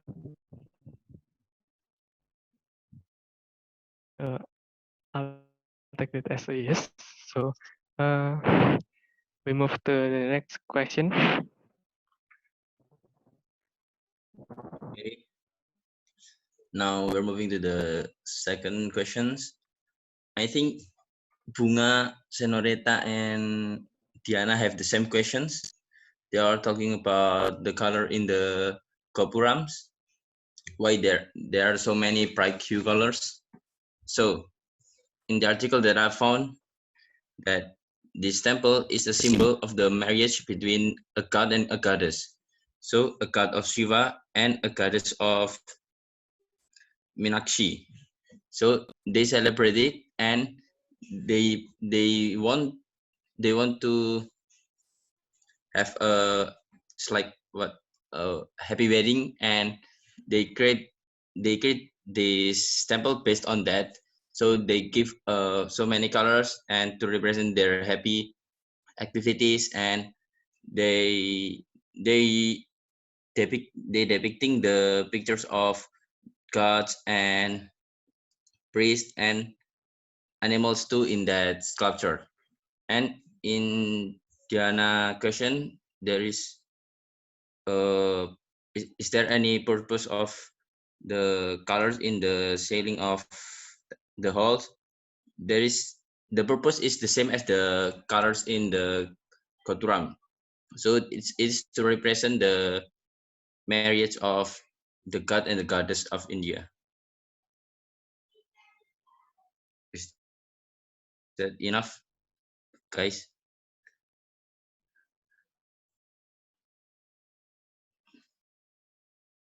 Yeah, yes, thank you, Ahnaf. Okay. Wait, I also want to ask about is it influenced by the technology that they have in their time? Because the colors maybe represent the technology that developed in the era, maybe? Are there some information about it? Thank you. Actually, it is like they always repaint it every 18 years. So in my opinion, I don't know is this true or not. Maybe they don't have that many vibrant colors in that era, but as the time passed, they repaint it and give it more hue colors. This is this is based on my opinion, and I don't find any article about that. Oh, okay. Thank you. Okay, we move to the next questions. Okay, so for the next questions about the Golden Temple, from question from Risanti, she wondered about before the cult was planned, what name did they choose to call the temple? Well, before they put on cult on the temple was called by Harmandir Sahib or Darbar Sahib. And then, was there any reason why the temple was built with the pool surrounded it? The Sikh has believed that the world is like an ocean with ferocious waves. So we must pass through those waves to find our goal, like that. So the pool is like symbolize the ocean. So that's why there's a pond was built surrounded that temple, like that. So the next from Nabil, he asked about Guru Kalangar. Is there any consideration regarding the existence and placement of the kitchen and dining hall in the area? Is it related to aspect of Mughal culture? Well, I didn't find any statement or any article talk about the relationship between Mughal culture and existence of Guru Kalangar, but based on article that I read, the existence of Guru Kalangar is related to Sikh worship. So they believe that Sikh who is well-to-do must look to needs of his poor neighbors. Whenever he meets a traveler, or a pilgrim for a foreign country, he must serve him well. So that's why Guru Kalangar exists. It's like that. Is that clear? Risanti and Nabil?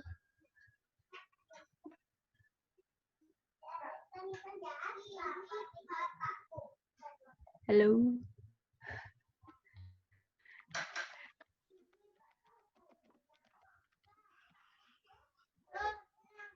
Okay, so I guess it's clear. Okay, thank you. That's all the question from group BO2. Thank you. Okay. Okay, thank you for group BO2. Now we move on to group BO1 to answer the questions from the previous session. Please. I'm from group EO1. I'm going to answer the question from siapa dulu ya? From Chevy first. She asked about Greco-Roman law. So Greco-Roman law or Greco-Roman architecture is the architecture of the Roman world that follow the principles and style in ancient Greece. Some things that could describe the Greco-Roman looks are the use of Doric column, Ionic column, and Corinthian column. And for this writer's building, it used Corinthian column. And Greco-Roman look also includes arches, vault, domes, concrete, domestic architecture, and public building. Is that enough? Okay, thank you. Okay. And then the second question is from Fitra. She was asking about the building's veranda. Actually, oh wait, I want to share screen. Nah.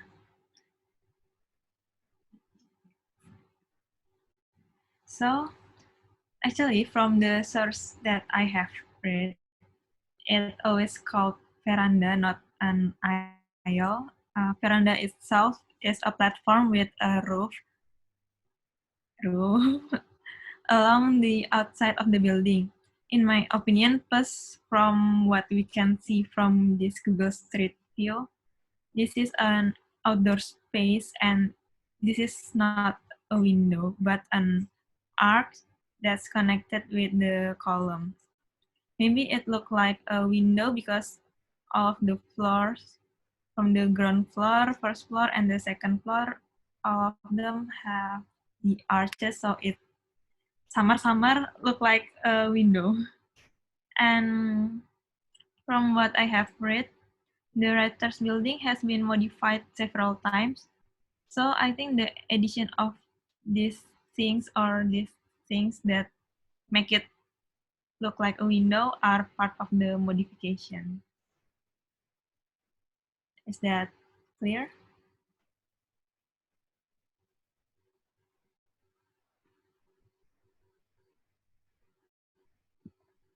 Okay. And then the third question is from Sharifa. She asked about like the influence of Indian architecture. The writer's building did not affected by Indian architecture because this building was built for English company when India was still colonialized by English. And back then, Kolkata was the capital city of English territory. That's why Warren Hastings, a British that became the governor in India at that time, he wanted to make a signature building. But they still respect the Indian people by giving the building's name, the writer's building, because the user of this building was the writers, and the writers are consist of Indian people that employed by English. Is that enough?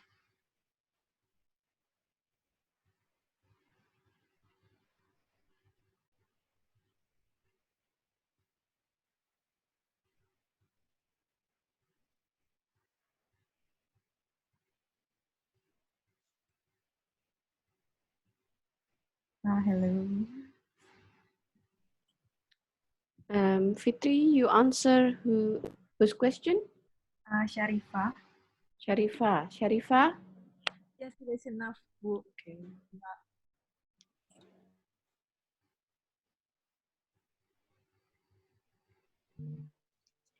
Okay, for the next question, Fitri, can I help?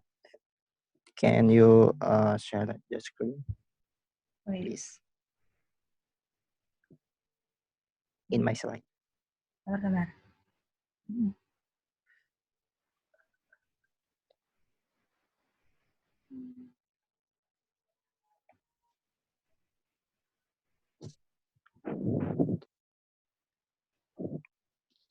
Okay, thank you for Nur Masari for the good question. I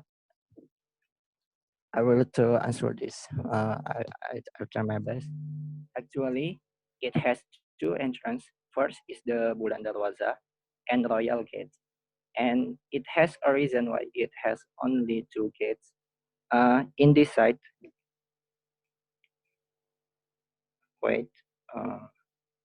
in this side, it facing with the lake because there is no gate in this side. And Bulan Darwaza and Royal Gate, it has a reason why I want to explain about Royal Gate first. The reason Royal Gate is placing in this place because it facing with the palace of the Fatehpur Sikri. So it's gate especially for the dynasty Fatehpur Sikri and then the Bulan Darwaza. Exactly with what you said, the color were influenced and pursued by another building. And this color is from the material sandstone and the bricks and the stone. And then about the characteristic of Timur style, it is the dome.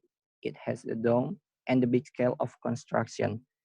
And another article I found, the Timur forms and style. It is built with the sandstone, and this was an honorific title used by the dynasty as the Timur were in law of the line of Genghis Khan. So it has influenced by the dynasty before Fatehpur Sikri.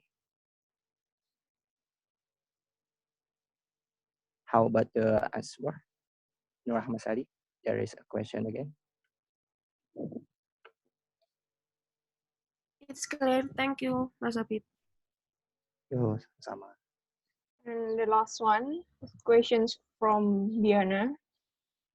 As we know that the Metcalfe Hall is British imperial style that visually similar with ancient Greek temples. Their style is like that because it is under the British power. If the shape of this building affect the shape of the surrounding buildings, after I did research in the Google Maps, some of them is like a British imperial style with a lot of bricks and etc. But some of them are not. So in my conclusion is like the building is a heritage building, but the site, I don't know what happened. Maybe it's have related of the government's regulation about how they development the heritage site there.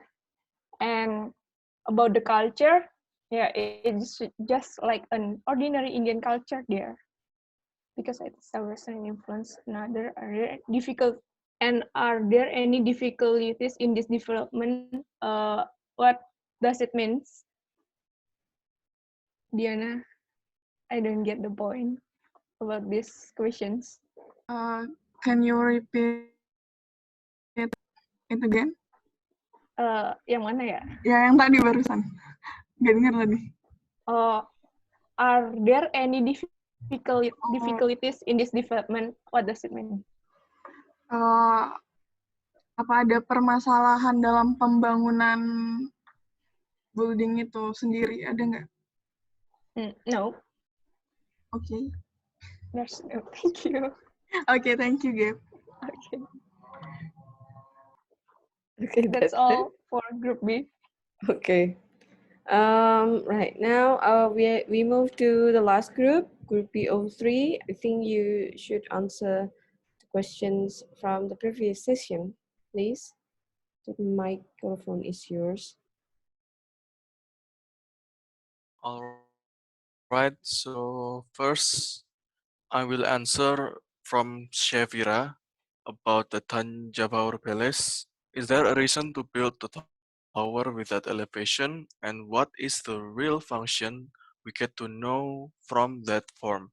All right, so the two towers that shape one like a temple and one like a bell tower is actually a watchtower. They are used like in European fortress as a tower that you can fire arrows and defend your building from the inside. So they built the temple-like tower or the Goda Gopuram very high because they want the archer to have a very wide and large view about for the surrounding areas.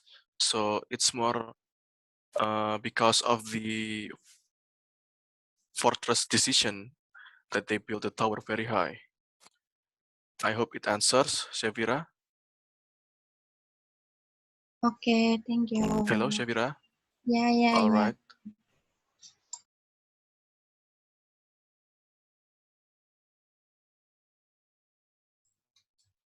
Next, I will answer the question from Atifa. She asked,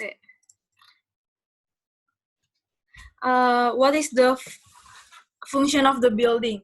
The building was built, the building is first a palace or mansion, but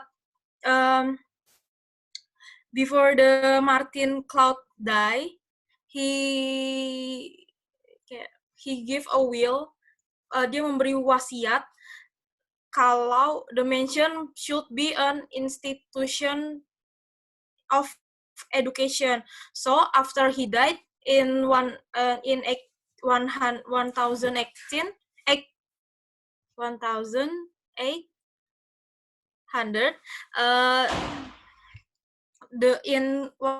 in 1845, the building operated as a college, but the college is only for boys. I don't know why they spread for boys college and girls college, but it's still a college until now. Okay, but and each room of this building it's hard to explain because this land is so wide, so there's no detailed explanation of the site plan. I already said, but the room is pasti ruang kelas, and because it's a part of a history of Lucknow defense, so there's like a museum, and there's a tomb that mengingat pada orang-orang yang terdahulu yang terlibat pada pembangunan dan sejarah gedung Konstantia ini. So this Constantia is now known as La Martiniere College. So if you search Constantia in web, you will not find so much information about the building. So you will find so much information about the building is you find with the La Martiniere College keyword. Is that answered, Atifa? Okay, it's clear. Thank you, Miranda. Yeah, you're welcome. So I'm going to answer Risanti's question about the government house. The question is, it was created in symmetrical pattern. I wonder, were there any differences that was made between each side? If there was such a thing, I would like to know which side has the best view. Yeah, so if you look into the side plan of the government house, it looks symmetrical, both horizontal and vertical. Although it's symmetrical, but the view in each side is quite different. And mostly the best view of the Rajbhavan or the government house is from the main gate. The main gate is in the north gate. And if you see from my presentation before, there was a decorated Chinese cannon along the walk past the stone stairs with the portico. But although the north side has the best view, but the south side also has the view that quite amusing. But unfortunately I cannot find the photos of the south side now because it was restricted. Okay, did you find it clear, Risanti? Really? Yes. Oh yeah. Okay.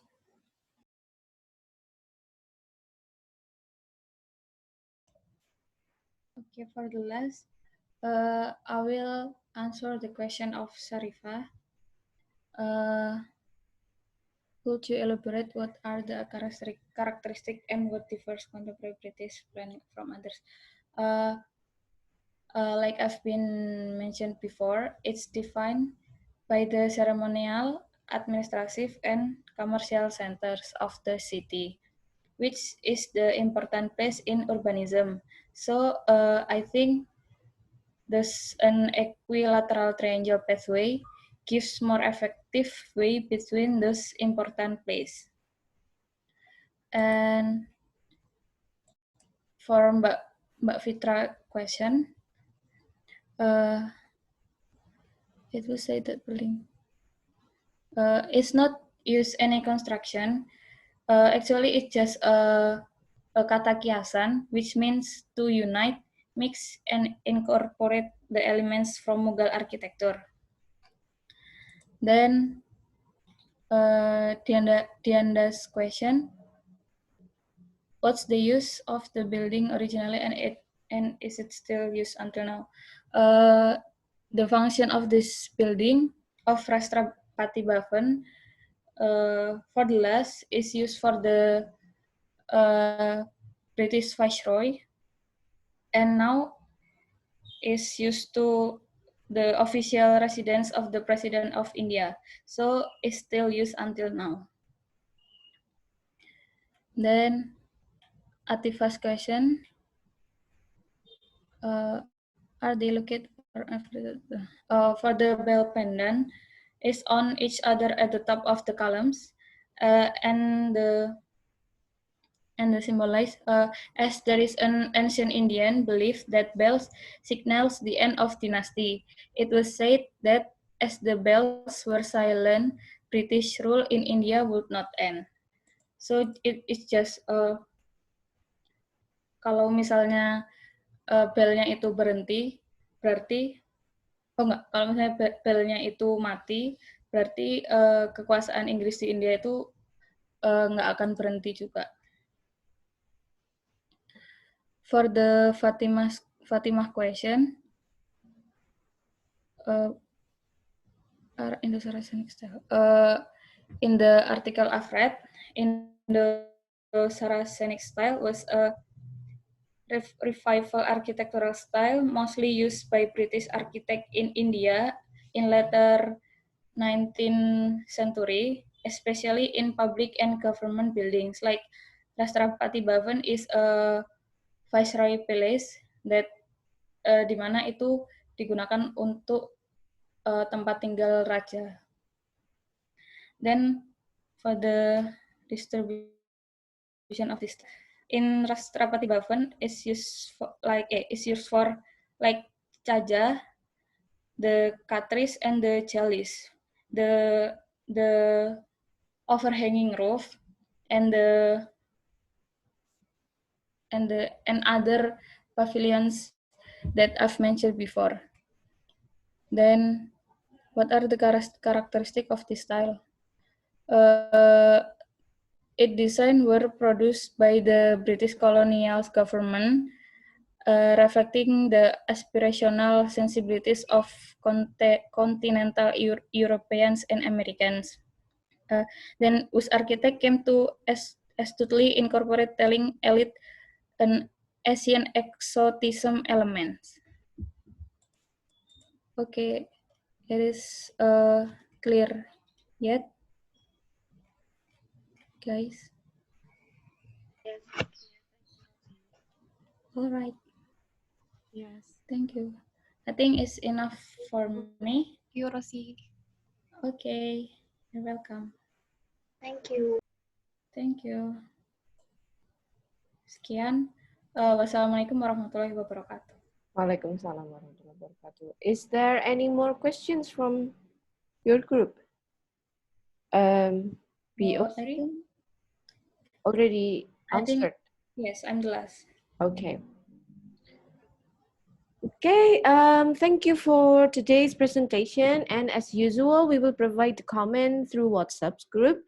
And I think that's all for your group work. You have finished task 1, 2, and 3, and we try to provide the work as soon as possible. And then you can check it through through the classroom or through the link I usually share about the marking progress. And next week you will have lecture, and then after that you have lecture again, I suppose, and then you going to finish your individual task. Is there any questions from here?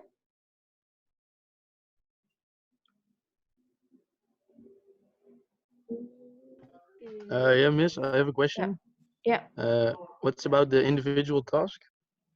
Oh, the individual task usually about the resume of all of what you have learned this semester. But I will provide the brief next week or the next week after, at least 1 week before the submission. Oh, okay. Thank you. Okay. And another question?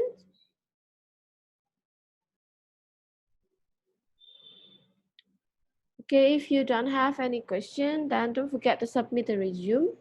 And also, I think you should check your attendance because it's almost the end of the semester. And if you find any problem with the attendance, then you can ask me or Bunufi or in the group about the attendance. And then, yeah, I think that's all for today. Thank you for participating in this class, and we will see you next week. Bye.